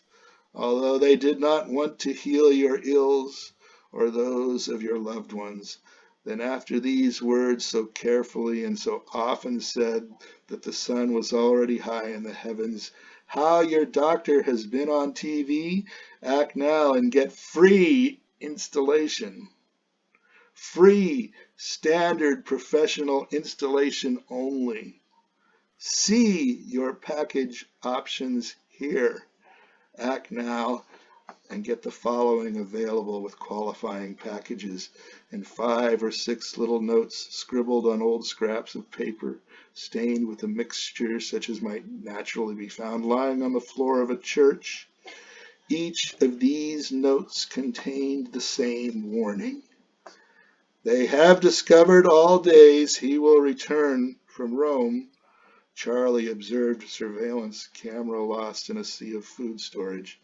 She had prepared 5 or 6 little notes scribbled on old scraps of paper, stained with a mixture of earth, discovering all except his name. He must not appear again in the street. A certain person will let fall one of these scraps of paper. You will never use a laptop again. Ready to surprise your lady tonight? Feel Timeshare Trusted Solutions. Take your timeshare first step. You qualify for an army and a slightly larger navy. You're crazy, Dave, in an enjoyable way. Rocks. Is that what you said? Rocks. So Yeah, that after sounds that, like I'll marketing. just do a couple short ones. That sounds like marketing spam. You got it. You know it. Hey, we're sign up. Here's one. There's a we've been in the midst of this giant storm in Northern California after 2 years of drought, and it looks like it's going to make it all up this weekend. So here's one to weather. To make things grow on earth. As the mist clears and the thunder roars, the rain begins to pour. So the people close their doors. They hear the hammer hit the stone and see the lightning flash. They look up above in the clouds and see the figure of Thor. And up above, see the smith who forges the lightning for Thor. But it is only to make things grow on earth. Okay. All right. Okay, Dharma. Number 3's a charm, babe. Okay. And this one is, I'm sending this one out to the wisdom and perspective of the sober man. This is called Untitled Loudly. They stood about the house, talking of things that did not matter. Then the beer was brought in, and they drank until they could not talk at all.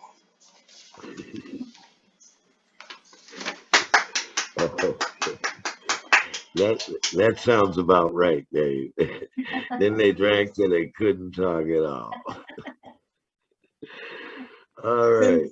Hangover effect. What's that, Benedicta?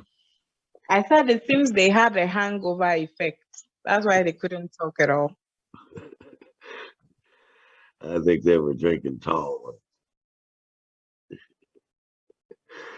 Okay. All right. Well, thank you, David. All right. Okay. So now we will come back to Paris, and we will bring on somebody who read today for the municipally sponsored Marché de la Poésie. And Bill Strangmeyer did indeed read today for a French publisher, a very excellent French publisher. And so let's bring on Bill. Hello, Bill. Can we try the screen share again? It's not going to work. Okay, well, then I'm going to show you a picture. Okay. Okay, this is a gift that Georgia O'Keeffe gave to Alfred Stieglitz. I went to the Georgia O'Keeffe exhibit at the Pompidou this week. Okay, and this is called, and they called it their cucumber. It's called the cucumber O'Keeffe gave to Stieglitz. A mournful bird of prey in grim reaper robe, a witchy nun in prayerful false regret. The concave bottom of the robe, a euphemism for convex. Could there be a metaphor that delineates a globe? Or in a sculpture, is there a difference between the dry and wet? And never would a lover's tribute ever be a hex. Equivocation and obscurity have both a place in sex and art, as one can grip the other just as Cupid's arrow grips a heart. The veins and bones that let us stand and hold up love, which is the purpose nature dealt us in its realm, despite our membership within the monkey tribe, despite the war paint daubed on Noah's dove, will work against denial of life, and it will overwhelm the darkened who would soil joy's promise with a jibe. Okay. Yes, it would. Okay. Number 2, Bill. Okay, well, Muriel suggested that I read my only French poem, so I would say, be careful what you wish for. This is called Shireen, and it is a dream I had that was just long enough to put into a sonnet. Shireen. La nuit dernière, j'ai rêvé de toi, ma chérie. Tu étais belle, si belle comme toujours. On était tous les deux dans un pré, une forêt autour. On mangeait des sandwichs, miel et pain de mie. Le soleil brillait, les abeilles bourdonnaient. Les fleurs rouges posaient leurs pétales autour de nous par terre. La lumière rouge et dorée, très chère, nous reflétait des rêves, des piquantes fées. La lumière sucrée étincelante de ta peau timide attirait certains regards des abeilles féroces si bourdonnantes qui m'ont réveillé de tes yeux pour que je veille sur toi. Et voilà, j'ai dit par peur de leurs dards, viens ma chérie, que je te déshabille. Les bons rêves, hein?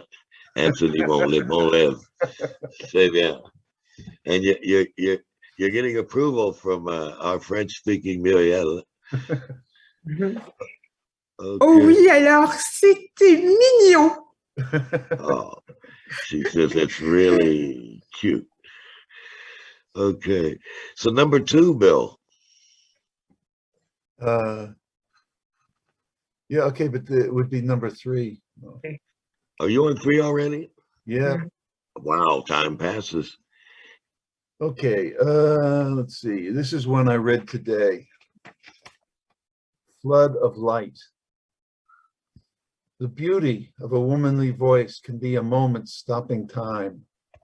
I think of a child staring stunned at a first understanding of beauty, at a vision of what life can be, the start of noble thirst for life.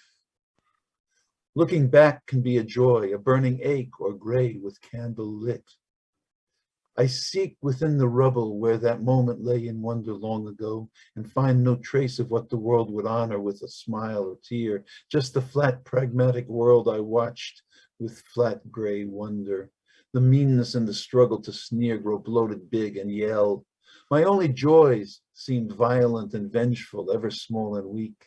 A boxing match with an unexpected knockout or a wrestler's good guy win. But come the teenage years, the itch knew the lack, but children are happy. And most of the time I could run and laugh for the lift of being alive until the night I discovered it and discovered it again and then again. And as was the fashion of my time and state, always in cars and never elegant, I found it romantic, the grit and the dirt it implied, and the girls were tough. It was mystical, different from life, thank God, a spark and so bright. The grail was there, goodness and purity leading me out of the somber and sad. Of course, I did follow the pull of my lead, fell in love with the gift and the givers of gifts. From this I learned beauty, from this I learned joy, from this learned enchantment and loss. It could have been a woman's voice, but there were no sirens then, just great and good. I never liked the way the vulgar have of cheapening with sneers or smirks. Some of them use scripture as a curse, fake holiness to hurt and spoil love others' pain. My love of beauty, the other world, the possibility of sure love and surpassing joy comes from glimpses caught of happiness by car radio's light. with those never knowing they made love to an alien so that he could escape from the turgid and practical business of being, when all that meant was to follow a road to a sore resignation while breathing the dust of commerce and church. Everything that I love harkens back to the moment I found that life wasn't just shit. Good for you. Life isn't just shit. All right. Good. Okay. So thank you, Bill, and congratulations on your reading today. Your crowd was quite enthusiastic. I was there and saw it, so we can note that. And as it turns out, Bill, this was very crowded with something like 300 stalls under tents, like 300. And as it turned out, Bill was reading among these 300 places right across from my French publisher, Francis Combe. So it took care of two things while I was trying to run around and find Bill and my own publisher. I talked to him afterwards. He said, that I could call him and we'd get together and talk about it. He's a good man. So this is a publisher interesting enough, people. Some of you may be interested in. They have were formerly called Le Temps de Cerise, which was, a revolutionary song written during the time of the Commune, the time of cherries, the French Commune against the invading Austrian army. It's a beautiful song too. Do you know the song, Mo? Yes, I do. Yeah, it's beautiful. So I wanted to tell you that, in case some of you are interested, they publish bilingually. They published me, and they publish for anyone who's interested. They have a particular bent on publishing poets of social conscience, and they publish a lot of exile poets. So I'm a voluntary exile, okay? I left before the shit got tighter around me, the government surveillance, all that bit. But I have stood and read with them, with exiled poets from Turkey, from Iran, from the Polisario section of southern Morocco that's under contest for self-determination. And these are very, very wonderful poets, and they get heard through this publisher, Le Temps de Cerise and Francis Combe. So know that. And their new name is called Le Merle, M-E-R-L-E.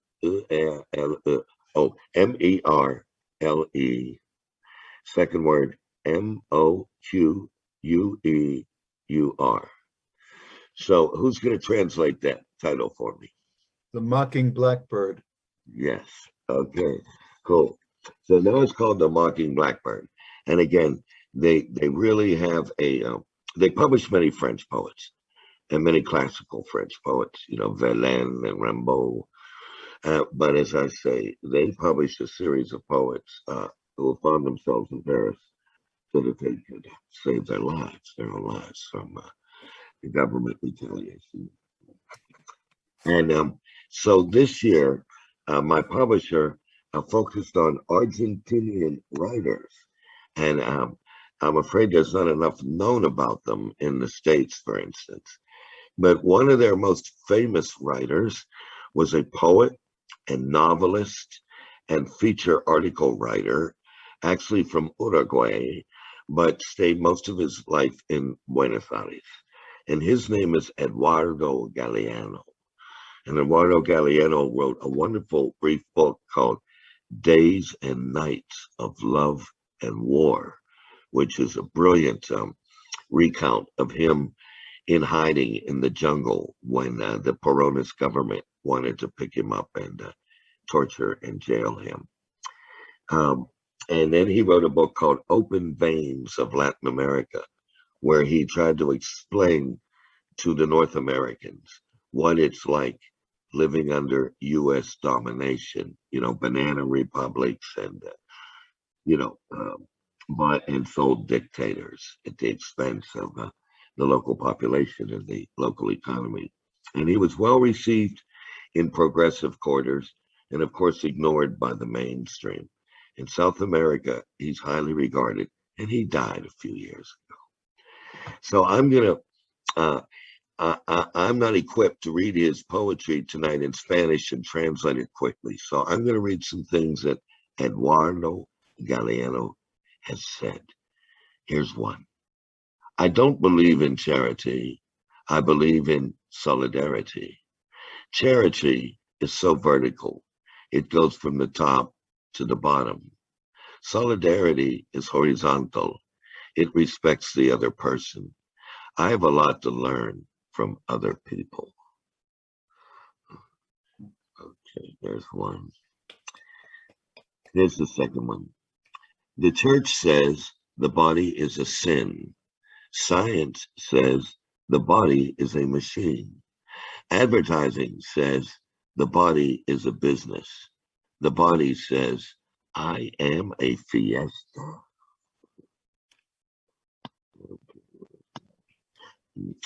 Okay, here's one. Okay, here we go. From a very vociferous writer himself, here we go. Less is always more. The best language is silence. We live in a time of a terrible inflation of words, and it is worse than the inflation of money. Wow, another writer dissing language. Happens a lot. Oh, excuse me, what did you say? The body, the last thing, the body is? Okay. The body is a fiesta. Fiesta. Yes, okay, that's what I thought you said. Yeah. Okay, I'm going to read one more. These are all brief, okay? He says, we live in a world that treats the dead better than the living. We, the living, are askers of questions and givers of answers. And we have other grave defects unpardonable by a system that believes death, like money, improves people. Wow. That's deep. Yes. Okay. Here we go. I like this one. I'll end on this one. Okay, well, I'm going to have two brief ones. Again, he says, in his life, a man can change wives, political parties, or religions, but he cannot change his favorite soccer team. Lastly, he says, we are all mortal until the first kiss and the second glass of wine. Wow. So I urge you to begin reading Galliano with this journal tract he writes called Days and Nights of Love and War. And it's a true story about a very daring and heroic man, because as I say, he would write articles in opposition to the authoritarian government, and they'd send the goons out, and he would be jumping out back windows and running through alleys and eventually hiding in the jungle with a sort of witchcraft woman taking care of him when he caught a jungle melody. It's a really good, really good piece. Okay, so that was the end of the first round, and that was an incredible round. I'm glad this is being recorded, Dharma. So let's take a minute and come back for the second round, and we invite you to contribute 2 pieces in the second round. So Mo, what was the writer's name? Days of Nights and what? Love and War. And okay. His name again? Okay, here, I'm gonna get it for you. Okay, ready? I'm gonna make sure, even though I've read his books, I'm gonna make, okay, ready? Eduardo. You were talking Spanish. Eduardo. Eduardo. Eduardo. And last name, Galliano. Galeano. Okay. Laura Granville. Okay. Or do you want to say Granville? Well, actually, I say Granville, yes. Okay. Granville. Okay, Laura Granville, please come on. Okay, the first piece, I'll read two short ones. And let's see if I put this down here. Okay. The first piece is called The Dress. And this is a poem written where the first and last and next to last lines are from The Kitchen God's Wife by Amy Tan, and then I wrote a poem to go between that. She asked if I made the dress I was wearing. I haven't made this dress, I said. The fabric was patched from many lands, the fine seams turned by many tongues. That makes no sense, she said. Where did you buy it? How much did it cost? The dress was purchased through my mother's sighs as I emerged between her thighs, paid for by my father's tears. No, she puffed. How much did it really cost? It cost a lifetime. It cost a world. It cost a world your ire consumed.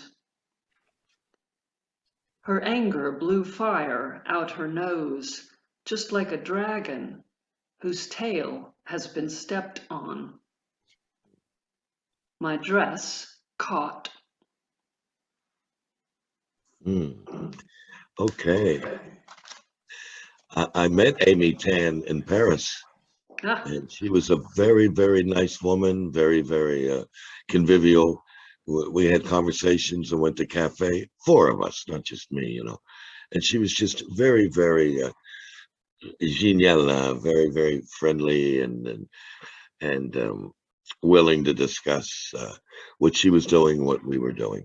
She was a friend of jazz. You see, we met her at a jazz club in Paris, Le Duc de Lombard, and afterwards we hung out.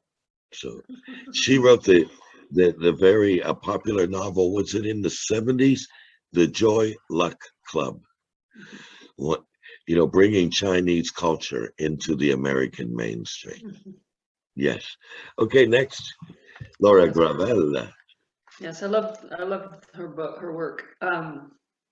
The next piece, I'm going to just read a short ghazal is the form, and it's originally Arabic, and then the Persians took it as their own, and it's a short piece. What is ghazal, please? Well, ghazal, and I'll write it over here. Have I written something where? Let me find where I can write it to everybody. Ghazal is spelled like that. It looks like ghazal, but it's said ghazal as I understand it. Okay. Yes, they call it Persian, but if you look it up, it says originally earlier it was Arabic generally, and then the Persians sort of specialized on it. Okay. I don't have a title, I realize. Say a prayer for a girl in a photo, hell porn, bearing her skin as lure salivating cell porn. Make a plea for a lost one mired, posing, well-born, stretching her knees and heart like prey gutted, fell porn. Write a word for a soul carrying sex, spell worn, cutting her teeth at 6 when she was just gel porn. Sing a song for a babe accused Jezebel thorn, craving, needing warm touch, her comfort, compel porn. Sing me, Laura, how to give a crystal bell morn, to wrap a teen girl wrapped up in show, not tell porn. Whoa, wow, okay, wow. The sexploitation of the female, huh? I just, social media has many advantages, and this was inspired by someone I met.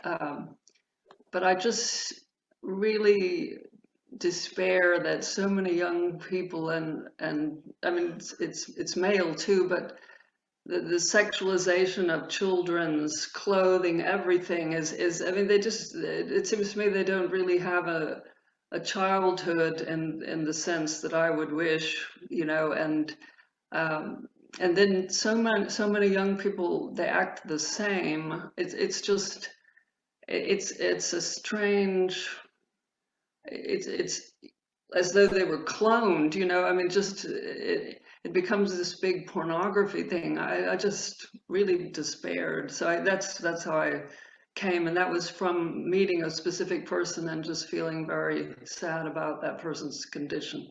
Mhm.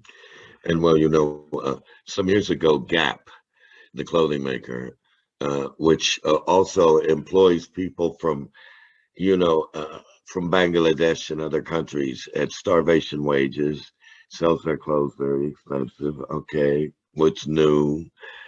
Gap started doing that, Laura. They started making clothes for children. I mean, like preschool, that looked like they were out of the Great Gatsby era. Okay, they looked like yeah, and then of course then they started putting sunglasses on children. So then they were imitating classic adult wear, wearing sunglasses, and getting all these nods of approval. So I can clearly understand how children are being groomed to be caricatures of adults. And little girls in particular started getting trained by their mothers very, very young to become TV success people, personalities, so that they could sing and dance and wear sunglasses and adult style clothing. And they were really pressured to do that. And then, as in the case of Michael Jackson, it happened to him. Britney Spears, who happened to hit her. Amy Winehouse, happened to her. Their parents took control of their income and left these people wanting. I mean, even Michael Jackson was abused terribly by his father, threatened with a beating when he was a child if he missed one note or one movement. And this is not contested by a Janice Jackson or the other Jackson members. Yes, what Michael said is true. You know, so, and Britney Spears, you know, she finally won the right to have control of her own money. Her father had to give up her money. He kept trying to have her institutionalized in psychiatric institutions, and it succeeded for a few years. Amy Winehouse, when she said, "Father, I'm so tired, I'm exhausted from these international tours," he said, "Get to work." And he was controlling a lot of her money. And then the stress drove her to drug abuse and death. So you're certainly right about this. You're certainly right. And then it's been said that when child actors, let's talk about child actors, when they grow up, a lot of them turn into alcoholics and drug addicts. And the reason is they were put on super, super high pedestals as child actors and spoiled and given everything they needed except a proper childhood. And so when they aged out of their character roles, you know, when Opie no longer fit the role of a 12-year-old son of Andy Griffith, they had, yeah,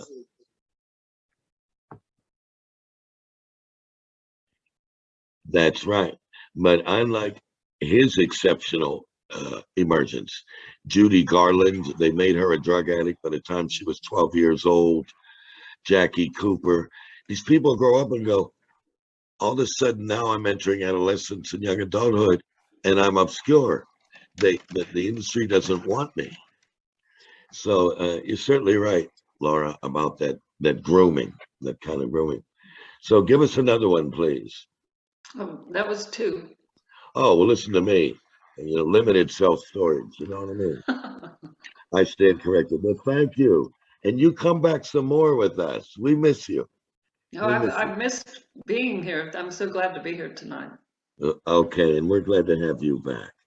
Okay, so now Emira is gone. She has the kids. Lydia, please. Let's give a hand here to Lydia Percy. Come on back on, Lydia. I'm here. Can you hear me? Because my phone is a little weak. Can you hear me? Real well. Okay, good. This one is called All Points South. Board an express train tracking to Virginia. I'm shifting as per an anxious child into the seat. Snapshot the moving picture show, mimicking the whistle pull, the audible sigh. Excitement itching to pen each scene shudder along the way. Boarding out the metropolis.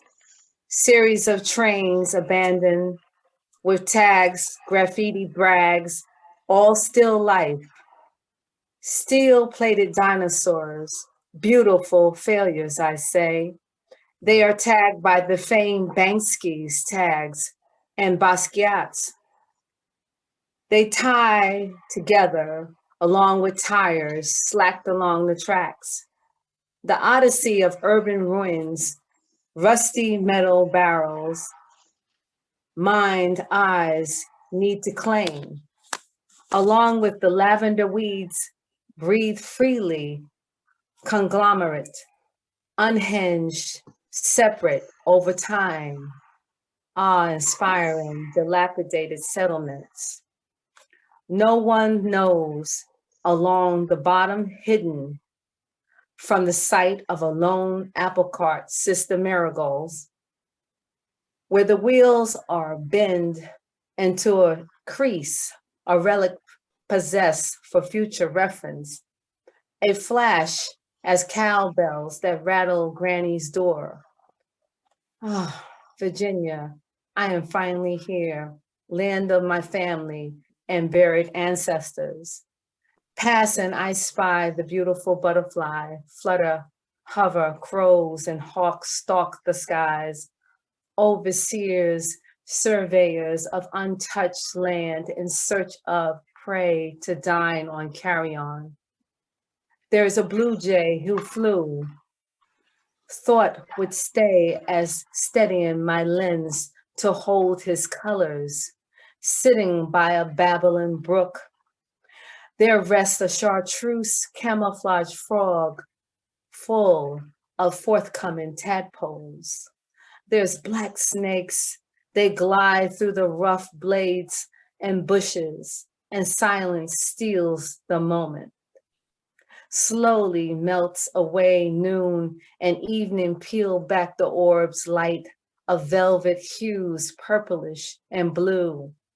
One transcends to unite with the universe elemental, not that of humans.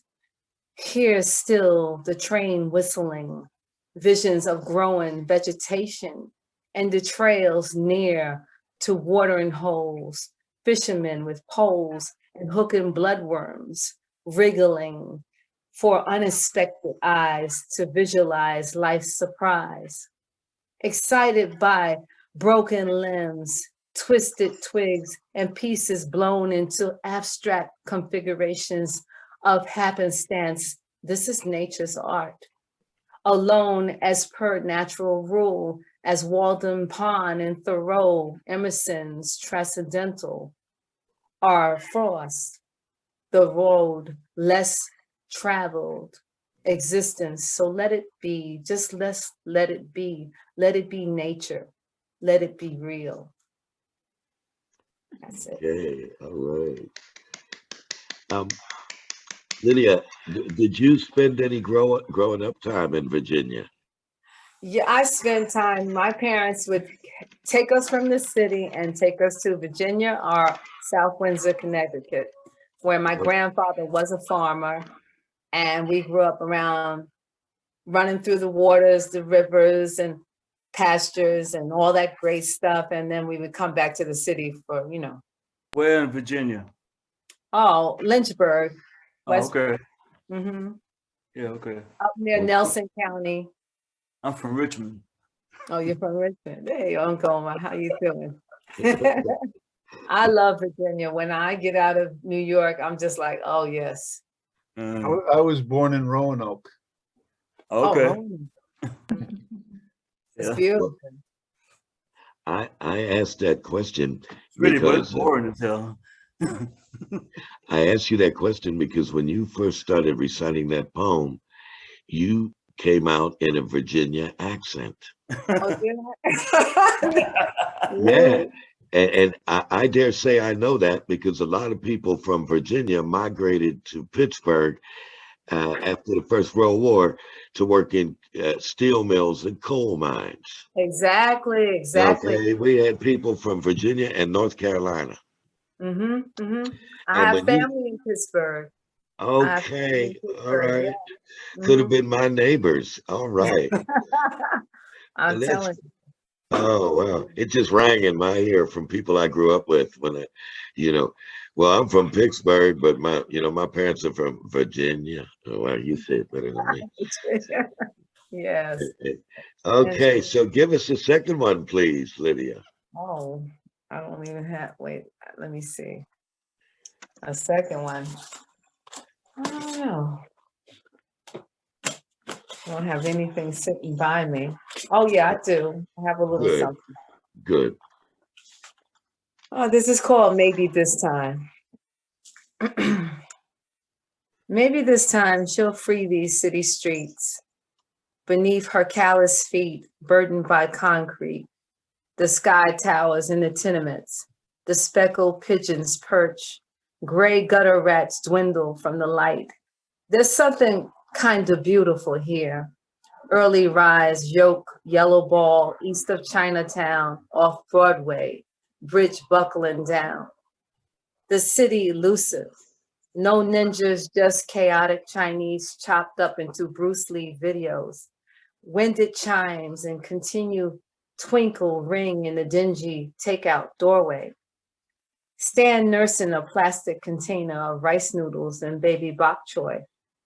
Ribbons stream and steam twirl upwards, inhale, blow and sip, nourishing a dawn soul. Leaving here breaks away from the insanity, the suicide, and the sexual romper rooms. Maybe this time, just maybe this time, they'll let love win between the two of them.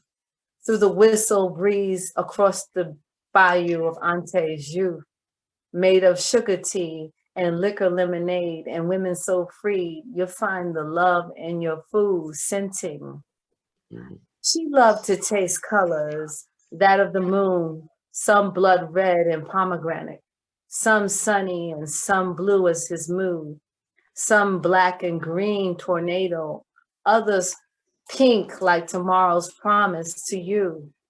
She loved the sound of his hard plucked mahogany guitar, and she loved biting the bits of raw honey off his blackberry lips and kissing into broken French and patois. She loved everything about him, including the Audubon magnolias.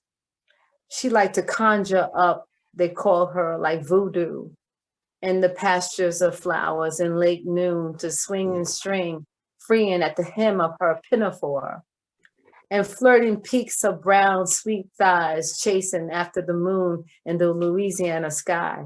So just maybe this time, they'll let love win. Just maybe this time, they'll get away to let. Yes. Okay, yeah. That's it. I can't find. And you said women so free, you can taste their love in the food. Yes, scenting. Whoa, that was powerful. All right. Okay. Thank you, Lydia. And we're so glad to have you on with us. Let's Thank give you. this I first time, appreciate everyone. Great. as we do for first time people, let's give our first time poet, Lydia Percy, a hand for coming on. Yeah, yeah. Oh, thank Okay. you all. Thank We're you. all the better for it, Lydia. All right. Thank you very much. Thank you, everyone. Such great poets. Yeah, we try to do our best, Lydia. We try to do our best. And you're old enough to know this. when I told people when I started this series, if you're a proven poet, young or old, published or unpublished, you can come on. But remember, this ain't the Gong Show. Oh, that's good. That's This ain't no Gong Show.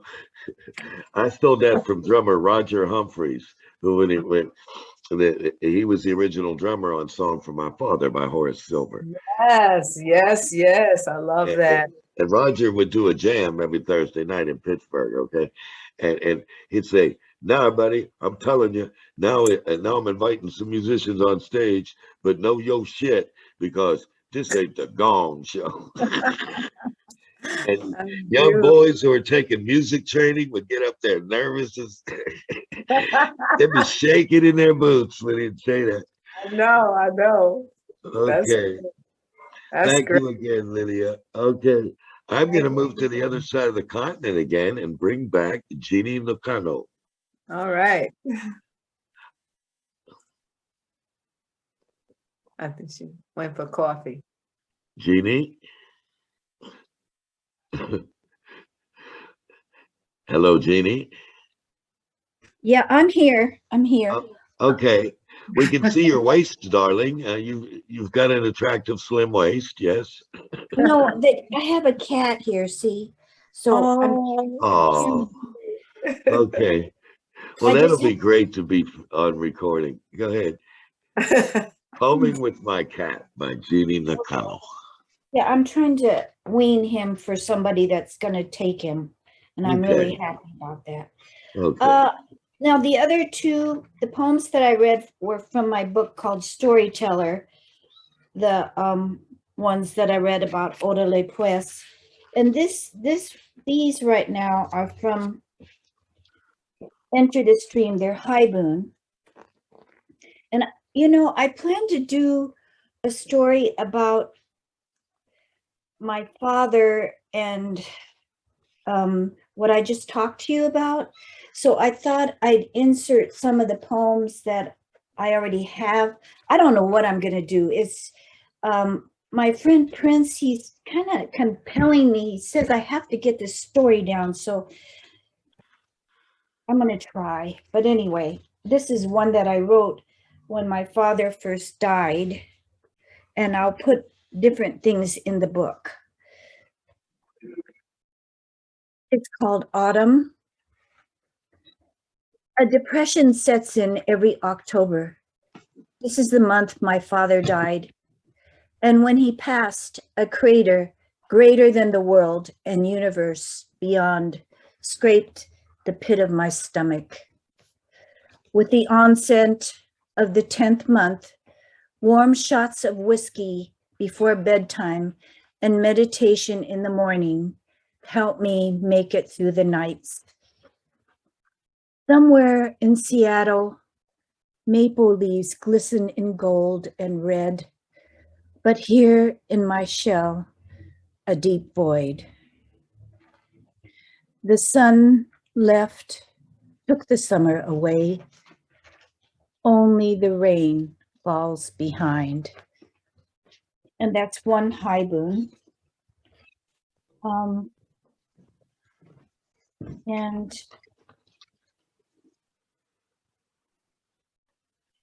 this is the second, yes. The second. It's called Urbania.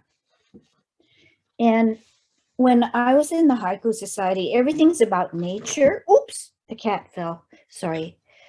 And so this one is about my nature. It's called Urbania. Running through wheat fields and skipping stones across the river are not my childhood memories. My turf is a concrete city project playground, Aliso Village, with chain-link fences and swings where I fall in love with the boy next door and beat up the boy down the block. Boy crazy is what my mom called me. I steal my mother's Max Factor red lipstick in the first grade. When I'm 10, I'm 15. When I'm 15, I'm 21. My imagination grows as big and wild as a jungle. A broomstick is my Palomino pony, and I can lasso Mars. Urban living is not so bad. At night, when the smog settles, the moon shines as bright as a silver bell. Coyote hollers to the moon. I'm still here. I am here. And Well, thank you. Thank you. so you hear the haiku, right? I see your kitty, Nursel, the little white kitty. Okay. So I'll read you another one from the same book. They're Haibun. And like I said, I'm going to work on a small chapbook about my father. So I'm putting some, I don't know yet. I'm thinking about it. Anyway, here's another one. It's called Marry Me. Riding high on daddy's shoulders, I tell him, when I grow up, I'm going to marry you. He laughs and says, you'll change your mind. He doesn't believe me. So I yank and pull on his hair harder and harder, and he laughs even harder. My third marriage, I cry until I laugh. That's it. Oh, wow. Okay. That's a lot. Thank you, Jeannie. Thank you very much. So they're all haibun. You hear the prose and then the little haiku. Did you feel the haiku or? Well, what I'd like to know is, what is haibun? Oh, okay. So it's prose interspersed with haiku. Okay. I really like that form Wow. because you can say more. And so I wrote a whole book on it. And That's Okay. great. that's the Okay. story.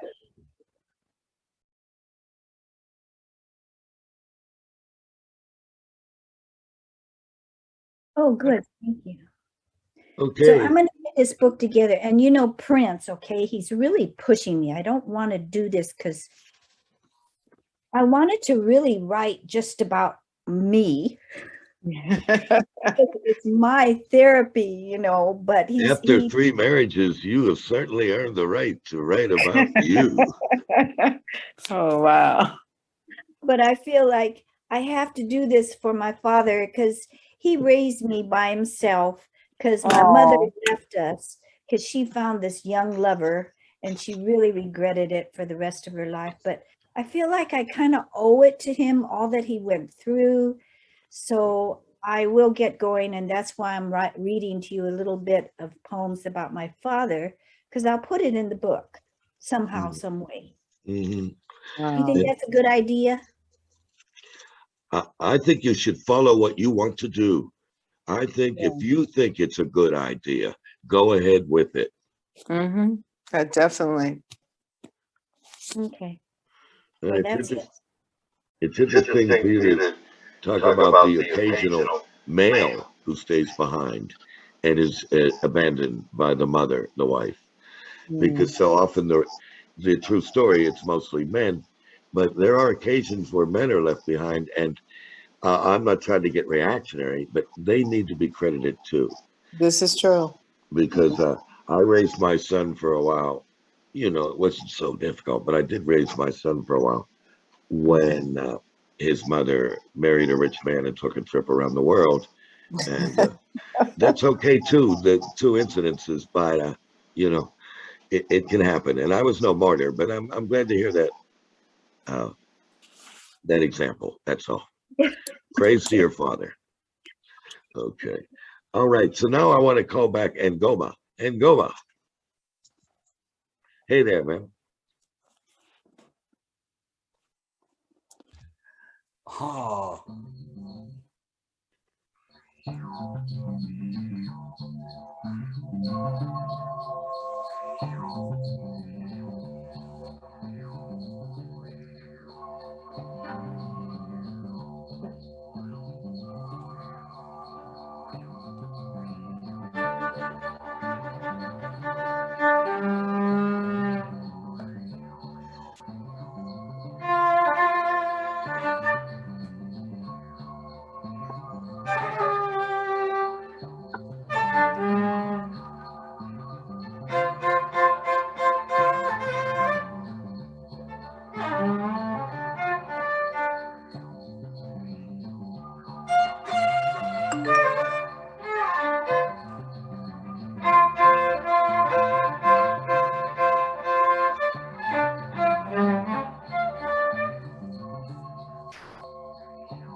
So you want to be a superstar.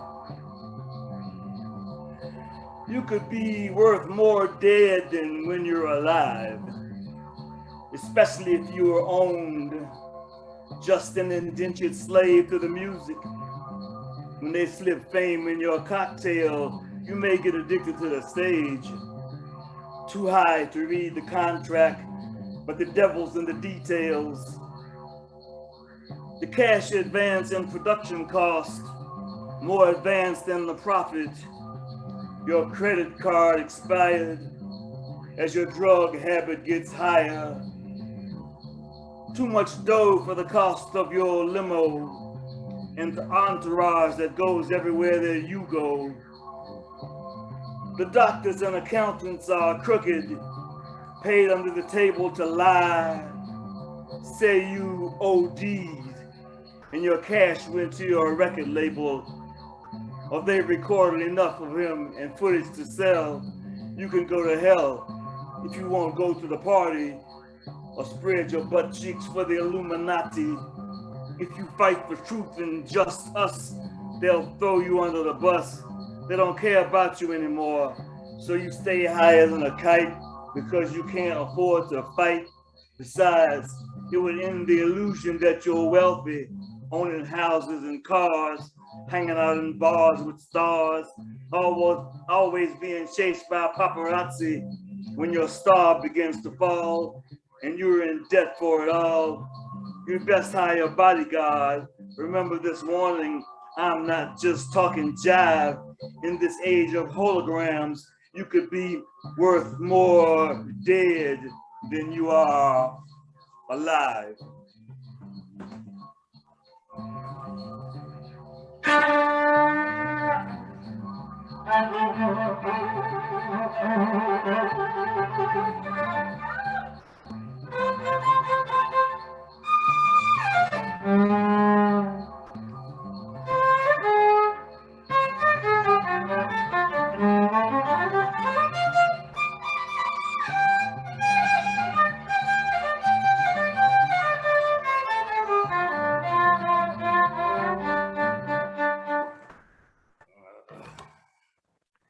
Okay, thank you, All right Angora. now. Truth it out on that one. Go ahead, Angora. Okay, number 2, Angora, number 2.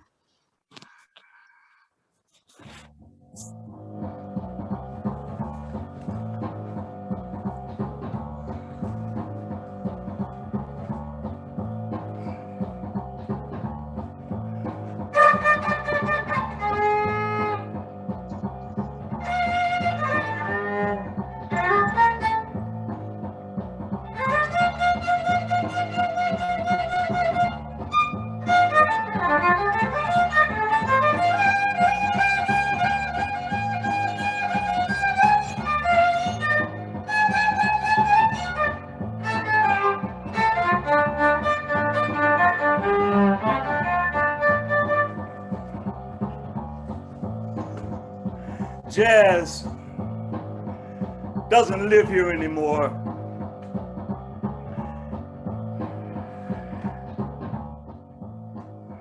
Me and Miss Queen stepped off the train, 125th and Lennox, dressed to the nines, feeling fine, hype about being in Harlem, because it's the Mecca, the place to give homage, the space that birthed the A train. We real cool, planning on checking out the scene, looking for the hot spots, like the Baby Grand, but there's a closed sign on the door, and we notice the ghost of all the hot spots that have disappeared. So here we stand on sacred ground, the Cotton Club, Just Be Simple's birthplace, across 110th to 155th, river to river, home of the Lindy Hop and the Audubon, where Malcolm was shot, place where Marcus Garvey recruited for the Black Star Line, home of the cool, where the women are so fine, the place Sammy Hoofed and Benny King sang Stand By Me, where they listened to Coleman Hawkins dance to Tito Puente in El Barrio, watched hip-hop poets in a cipher, puff, puff, passing rhymes, dance the Harlem Shuffle decades before the Harlem Shake, watch Bojangle and Sandman too, James Brown at the Apollo before Michael Jackson was a thought form, from the Lindy Hop to bebop to hip hop. Now all of that legacy has been closed, sold out and bought. Even the red rooster don't crow like it used to, where Adam Clayton Powell ate breakfast before Sunday service at Abyssinia. So it's got me wondering, how can this legacy be saved? Or will it be like a cemetery with a tombstone that says jazz doesn't live here anymore?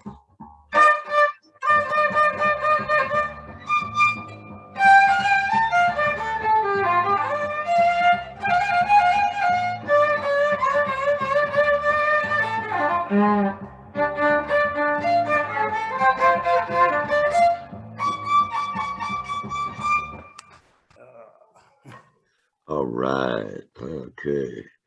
Well, jazz lives here. That's for sure. All right. Give it up to Ngoma. All right. Okay. Thank you very much, Ngoma. Thank you. Thank you. All right. So now we're going to move next to another New Yorker, and that would be Muriel. Hello, Muriel. Hello. This is beautiful. This session is overwhelming. Yeah. So I'm going to read a poem that is an angry poem.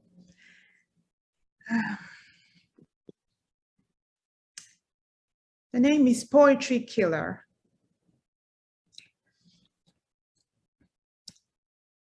I don't have an ego. I am it. I analyze, judge, dichotomize flowers and rhymes. I am an assassin. I apologize for the excellence of my intellect. No, I don't care about your fragrance, lyricism, or isness. I am an assassin. I roll over your awe. You don't tantalize me. You wouldn't understand. Did you even get that? You're not an assassin. I gorge myself with your not enoughness. You're not enough. I am an assassin. I weigh over your flimsy body hugging the wall. You're so frail. Try to stand tall. I am an assassin. I hoard ideas, identities, and the essence of all things. That includes you. I am an assassin. The 21st century crowned me. I am already making history. I am an assassin. I chew my pungent sense of self and get off with it while you can't. I am a hashishin. I don't love you, never will. It's getting lonely out there still when you're an assassin. When no one's watching, fears roll over my face. I am a trembling, not a human being. Time to avenge victims of the assassin. This rant is suspicious. Sounds like poetry. I thought poets were sissies. Are they assassins? Then I wonder what the hell are they killing, versifying? Okay. And that's it. All right, very good. And what was that? Do that line again about my pungent sense. I chew on my pungent sense of self and you can't get off. How did that go again? Go ahead, do that line. I chew my pungent sense of self and get off with it while you can't. I am a hashishin. Wow. And what is a hashishin? A hashishin is someone who smokes hashish, like Yes. marijuana. Yeah. And yeah, the word assassin comes from that word. So yeah, it's the smokers of. From hashishin. Yes, yes, it does. I had no idea. Yes, it does. It's connected to Hassan, the old man of the mountain, Lebanon. Sorry, Bill, I didn't get that. It's connected to Hassan, the old man of the mountain. Hassan. Yeah, he. According to legend, he used hashish to convince his followers that they had died and gone to heaven, and he could send them back down to earth to commit assassinations. Oh, Wow. good. Yeah, I read that a long time ago. Thanks for recalling it, Bill. Yeah. Yeah, okay. What country is that from? The word Arabic. assassin. What It's is- Arabic. Yeah. What is Lebanon now, I believe. Okay. Still Wow. Arabic. Okay. Pungent sense of self. Yeah, there you go, sister. There you go. Okay. So number 2, please. Okay, number 2 is sweet. It's called Eating Poems. It happened on a Sunday afternoon. The body-mind was all sore in gloom from binge eating isms, naught, and cheap spirits. Everything became conceptual to it. Conceptual life, conceptual health, conceptual love, then nausea.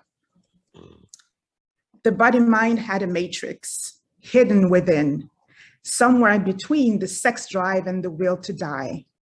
She took the dark and ennui, cooked a soul, the opaque recipe, then the body-mind started feeling. The strange creatrix opened the body-mind's inner mouth wide, and new sounds took birth and concepts died. Not even supreme logic could resist the hissing suction and the palate clinging claws, the dental thrust of air expelled from the lungs' assonances and fricatives, the rhotic roar and the chilling affricates, labial, liquid love, and guttural angst now expressed. In noise harmonious, in sound without instruments, in mumbling melodies and airy arias, in spoken word operas. Lo and behold, the poem was born. Now the body-mind concocted poetry on purpose. Other body-minds attended the circus and tasted salty ideas and devoured heavenly smells from the body-mind's mouth. The gross subtlety, a divine grace, eating poems. That's it. Yes. Okay. Very nice. Very, very nice. Okay. Marcel. Calling Marcel. So I'm going to call up two. Hello. I'm going to call up let me get off here. 2 of your poems. Here we go. Give me a second here as I look them up. Okay. Okay, here we go. Okay, we did that one already. Okay. The Crying Sky. Marcel. Crying Sky. By Marcel. Don't cry. You become the sky, the sea. Your heart is angry. Your forehead is opening. Oh, black destiny of my fortune. Even roses of my heart have faded. The divine war was established in my heart. The rains are hazel. The cliffs took their color from my eyes. Ooh, okay. Yes, Marcel. Dağınık düşler, umarsız gecelerde açar, sevda, dağıtır kendini, ışıl ışıl. Ay gibi, güneş gibi. Sonra birden sabah olur. Her şey kaybolmuş. Düş gibi. Geceler hüzün, geceler sır. Dokunmayın yüreğime. Kor ateşler gibi. Thank you. Thank you. Thank you, Marcel. And now the second one, which is called, here we go with my pronunciation, Erguvan Dreams. Erguvan Dreams. By Nusra. Yes, okay. The beauties, the beauties of roses are diminishing one after the other. I worship purple, purple dreams with sorrow. I pray, oh life, do not make me miserable.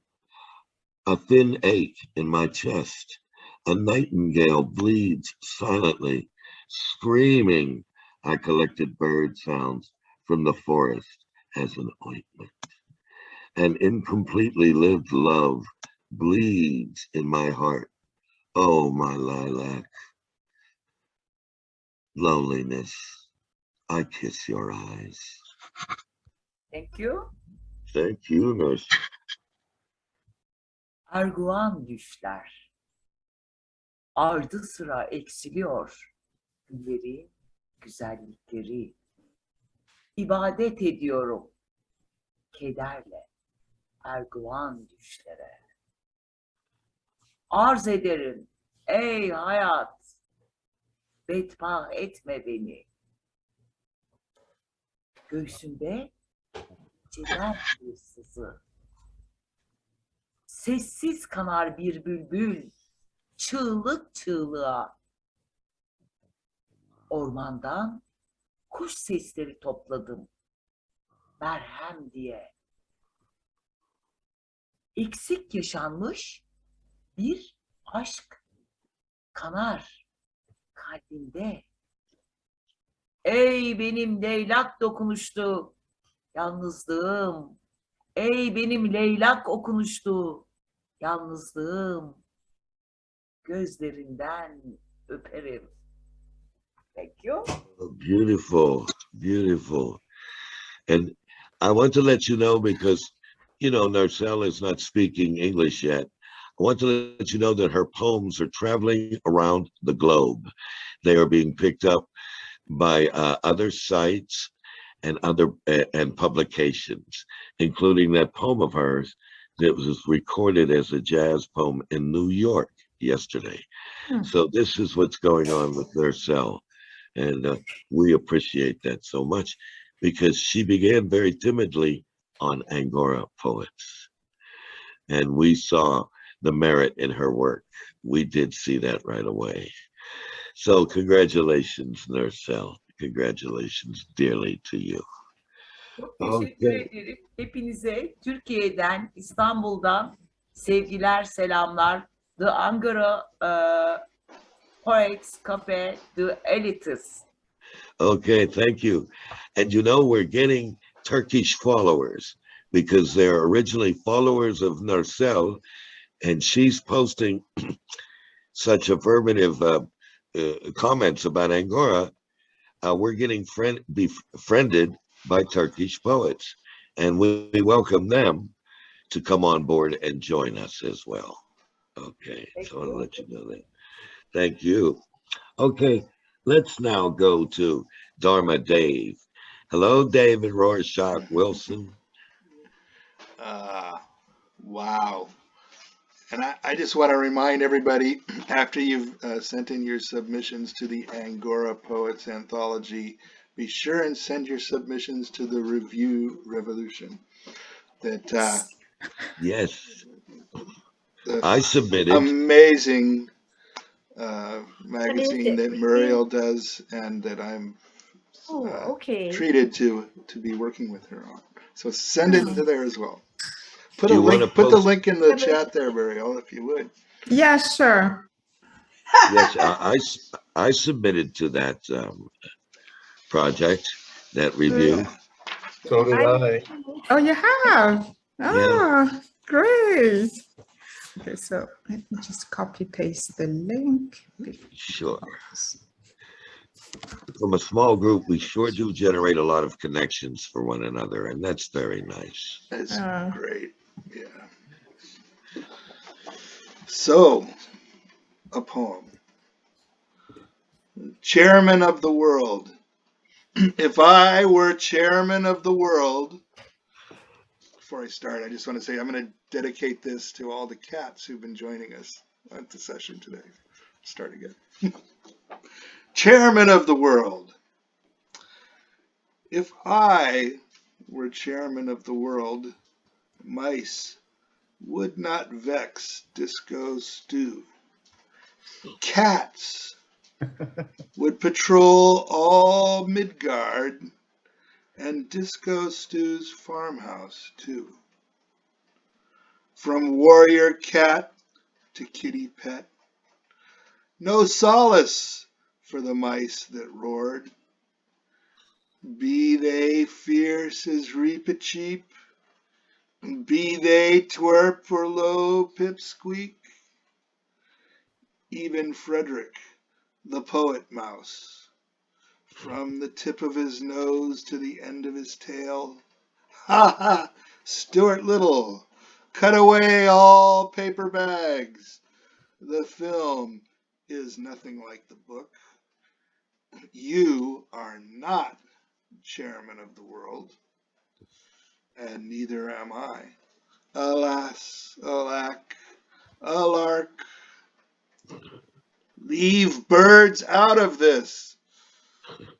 Dapper, tweed-dressed mice driving roadsters or fighting battles with flashing swords, of no concern to cats in universes next door. Space-time for springers. Schrodinger, are you alive or are you dead? I like you, cat. I will call you Kim. Now go and catch those mice. Replied the cat. I will call you Lush. I will call you Sot. No is kitten, is cat. Name is Kim. And along with Orange Dudley, the tabby cats, Max and Mo, Mithu and Mocha, hail Xandar, the magnificent. Mama Kitty too, cat goddess, rest her soul, and Queen Silvara, regal and aloof, in the forest of Kim. All send greetings, Disco Stew, so do not be downhearted. Your mice shall soon be thwarted, swatted down. Your home again a sea of tranquility. When those mice are gone, yours in jest, the chairman of the world. Okay. You made the felines very happy with that. You're a feline kind of guy, David. I like cats very much. I have some of my best friends have been and still are cats. So, here I will finish up since Muriel kindly read her beautiful translation of this poem. I will read the original English. Maximus Beast. Maximus Beast, the son of a priest, was covered with dark black hair. Maximus Beast went to a feast and ate all the wee poodles there. Maximus Beast's appetite increased as he walked one night neath the moon. Maximus Beast, disturbed to say the least, said, I hope I find something to eat soon. Maximus Beast has never ever ceased to make poodles shiver as with chill. Maximus Beast, grown slightly old and creased, sleeps at the top of the hill. Maximus Beast, and I do mean a beast, pretended he just didn't care. Maximus Beast returned to the feast, and he ate all the wee poets there. Okay. All right. The next Brothers Grimm fairy tale. I can see it coming now. All right. Okay. Well, thank you, Dharma Dave. And it's good we heard both versions, yours and the French translation by Muriel. That's really cool. All right. We're going to move now back to Paris, and we're going to bring on again Bill Strangmeyer. Bill, it's you. Okay, two more poems I read this afternoon. This is called Ecclesiastes Boxed. Pages turn, each page a box, and in that box a smell, a basic shape, a code, a bumbling geist, a melody, an evil eye, a way to think of Christ, a devil, a little god of luck, and a number of clocks. What a surprise to come to the end of a page after years, after seconds, when we flinch, or when we doze, or look off or back. I thought the pain lame words would give would never go slack, and the laughter would keep me unetched, and I would always glide on the tears. A song comes back to raise the smell of that one time, a worry and a heart on another, a taste and regret a third. They keep their integrity some of these times, others meld. Each one coming back weakens my grasp, halts the crime I commit by forgetting or living my life as a book or a bird, and not the guardian of some love or country or hell where I'm held. Okay. All right. Okay. Number two, Billy. Okay, the Archangel Loved Heights. Deep in his mind, he holds the secret of love, but with every thought, and there are many, he plots to undo this impulse he thinks has brought him down, denies his devotion, and keeps him from what is above. But there are many agents plotting for this God, and faced with this warmth and feeling, he thinks he may drown. The messenger is coming, bright in a cloud of light, to dim the intelligence which protects us and we pretend is right. There is no innate expression, there is no plan, for God is love and has no need of mind, as justice has no triumph and love is the good. If thought were the province of God, not of Satan and man, love might forge a plan to be unkind. Life's this way because it is just a mood. Okay. Just a mood, huh? Just Yeah. a mood, right? Okay, great. Thank you, Bill. Thank you. All right, and we're down to the last poet this evening, and that would be me. And I want to dedicate this first poem to everybody here, and in particular to Jeannie, after listening to some of her recounts of being Japanese, where she came from, and the internment cycles and everything. And it's dedicated to everybody here who knows this experience one way or another. It's called Big White Lie. Take the big white lie from its deep dark hole in the bit of your toothless soul and cut it loose. Take it outside. Come on back inside. Tap the undulating rhythms at their roots.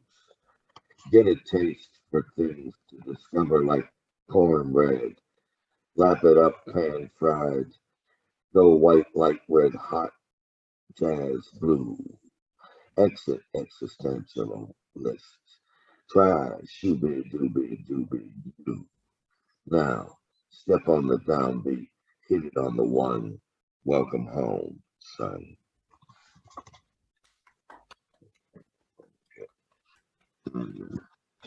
And now here's a piece. Mo, is it Yes. just me, or are you coming in fuzzy, or I don't know. just me that here? I can't hardly hear it right. Well, I don't know. Okay. Seems like when I hold a book in front of my laptop, it muffles. You have to lean into the computer.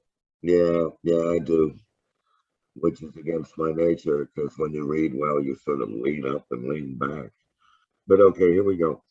Now, this poem, it was reminded by me from Ngoma's poem when he did that poetic survey of Harlem, because, I did gigs up in Harlem, and always had a very welcoming time there. And I heard people that were just extraordinary. And so here's a poem that happened one night when I was doing me and a trumpet player, Roy Campbell. They called him affectionately Taz. And he passed away some 7-8 years ago, but everyone loved Roy. And so here's a recount of me and Roy going out and then ending up in Harlem around midnight.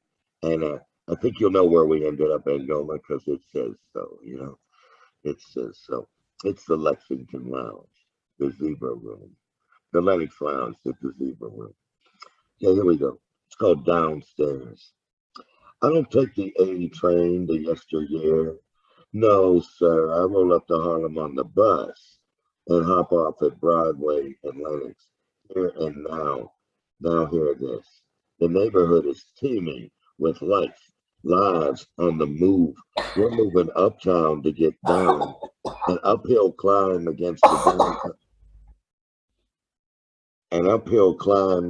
downtown plans of the downtown man, the ups and downs of the unsound schemes of greed and the bitter fruits of weeping willows, shading generations of uprooted African violence from a fair share of light and fresh air. We root in back rooms, windowsills, doorways, prison cells, the temporary time and place allotted to urban nomads who ceaselessly wonder, no wonder why we improvise such stunning ways and means to refuge and escape. 3 steps down to the bar. Baby, the light goes on, the stars are out, DNA heats up the steam. Lennox Lounge, side door, heel, toe, deco, floor. The air in this joint is Virago. I am Zephyr, mad on a good time uptown Saturday night, back room door to the Zebra Room. All the folks are sounding off, players and oh-de-do-do, loud laughter. A song in my head when Roy Campbell moans African-American trumpet in not welcome land, out of place, out of time. Stage calls, I sound off in words long enough to burn fuel for a lifting thrust and trajectory arc out to deep space and let go the hold of gravity of mere words for the navigation signals of language of the heart. Back to Grace and Bud spills sweet on Sugar Hill. Parker walks the bass in smooth, clean lines. Leaves from here to there where the whole tribe arrives. All go deep, deep downstairs, breaking free from walls, ceiling, and all those closed doors. We play 3 sets, a blast off for no return, and never get lost. We find ourselves all together, one with the universe plan, out of time, in tune, cosmic consciousness, busting out and up. The key to the kingdom this time, F sharp, Underground Railroad rolling round and round in that 6/8 syncopated beat of soul on fire, raging through the ether. We are rebels, stubborn, determined, defiant. Our declarations of independence, manifestations shaped in sharps, flats of independence, sharps, flats, taking a bridge over Jordan. We are on a date with destiny, each encounter unique, just like the last one. Comes the call for orbit reentry, return to atmosphere, feet on ground, head fixed back on body electric, everybody. Thank everybody. I'm back on the bus, rolling me home, bound for sweet, sweet dreams. The undeniable urge to start it again. I'm a cog in a Mandela wheel. It makes me whole. Yes. Yes. I missed the Lennox Lounge. I was there the last night of the closing of the Lennox Lounge. Yeah. Patience Higgins was there. Everybody was there. Really? Yeah, it was great. Oh, I performed with Patience. Oh, really? He's great. He's great. Yeah, over at Mittens Playhouse, I think we were. Okay, cool. Yep. I saw him at the Blue Note too, with Savion Glover. They was so phenomenal. Yeah. Oh, great. And he introduced a lesbian jazz band when it was controversial in the community, you know, to come out like that. Right. And, you know, Patience, like no one was going to push him around. No, absolutely. And he introduced, and he just come right out with it. I remember at Mittens Playhouse, he was saying, now I'm going to, following me is a quartet of women jazz players. They are all lesbians. That's right. You're going to like their jazz first and last. And that's what he did. That's cool. Right. Okay, great. Well, people, that's been 2 fabulous rounds. I certainly enjoyed it.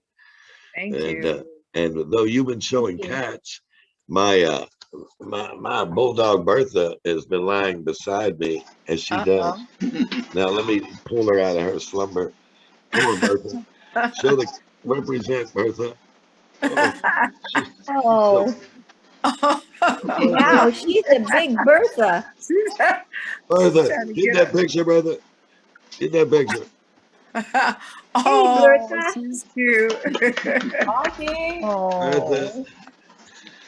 That's Bertha. That's Bertha.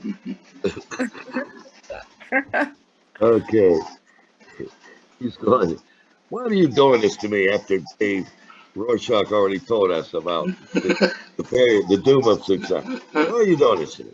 You set me up, Mo. Yeah. All right. If you making money, you better buy me a velvet collar, sucker. Okay. So it's been swell, everybody. Thank you, Mo. Thank you, everyone. I appreciate being on here. Very humble. Such So great great poets. to have you here, Lydia. Yeah, Lydia. Wonderful poets. Yes, You certainly. Thank you. And you certainly earned a place here at Angora Poets, you know, so feel welcome. And it's beautiful. And I tell you one thing that was interesting tonight. We had 12 people on, 7 were women. Yes, I like that. Yeah. The last times I was the only woman for the 2 or 3 times. So you were surrounded. Wow. Yes, yes, that's wonderful. Okay. So, and all the languages we heard from tonight, it was all beautiful, beautiful, great. So, as I do, well, first of all, I want to encourage you all to submit to Angora Poets Anthology at gmail.com, including you, Lydia. You are guaranteed to be published with 1 poem, including a bilingual, if you've written in bilingual. And as I say, it makes my job easy because you're all Angora poets in this anthology. So I don't have to, like, you know what I mean?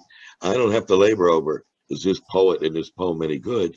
Because you've all proven yourself, you know, on Angora. So it makes my job easy, you know, it's the editor, real easy. Really? Yeah, it does. And Muriel is working with me on this. Thank God she has technical skills. Because I'm a Flintstone. I'm a Flintstone. So I'll tell you what. That's so good. A Flintstone. Press any key when ready. Duh. So it's been very nice. And as I do, and the Inner Revolutions publication by Muriel and Dharma Day. Oh, so definitely. Here's 2 outlets for you, Angoras. And you'll certainly be accepted. Well, I can certainly speak for the anthology, and given your talents, I wouldn't be surprised to see all of you published in the Inner Revolutions, you know. So that's been very nice tonight. Now, as I do, I will write some kind of summary, which is very difficult when you've had as many dynamic poets on in one night. So I'll do kind of a roundup summary, and then I will post a song that in some way reflects the mood of the evening. All right. And again, that's not easy either, because we've had royal cats and assassin poets and love themes and calling out O-Phase online. You know what I mean? We don't mess around in Angora. Praising women and our fathers. It's just, wow, I could write a review for Poets and Writers with as much stuff that's come out here. So I love you all as poets. And I want to tell you, everybody, thank everybody. Thank you, everybody. Thank you, everyone. Thank you. Thank you. Everybody. Blessing, peace and blessing. Thank you, David. Thank you, everyone. Thank you. It's a great pleasure. Thank All right. So it's been a pleasure once again. What? No, Oh. we can't hear you. Can't hear. Okay. Can you hear me now? Yeah. Now. Yes. Okay, I was saying, Lydia, since you're new and you're connected with so many poets, feel free to recommend poets that you think would be appropriate for this. Oh, absolutely. I already know some. Yes, definitely. Okay, Yeah. and I'll stay in touch with Prince McNally, Janie, because he was a gracious host to me when I went to New York. Oh, okay. In fact, That's right. I saw your pictures. he was thinking about moving to Paris. He said if I could house him, while he's in Paris, he could do his Paris thing, which would be very nice. Oh, nice. Okay. So I'm going to say good night to you all. Good I mean, it's night. Good nighttime night, in Paris. Mo. Good night, Good afternoon everyone. to New York. Yeah. Good night. See y'all next time. Okay, thank you. Okay. David. Good night, everyone.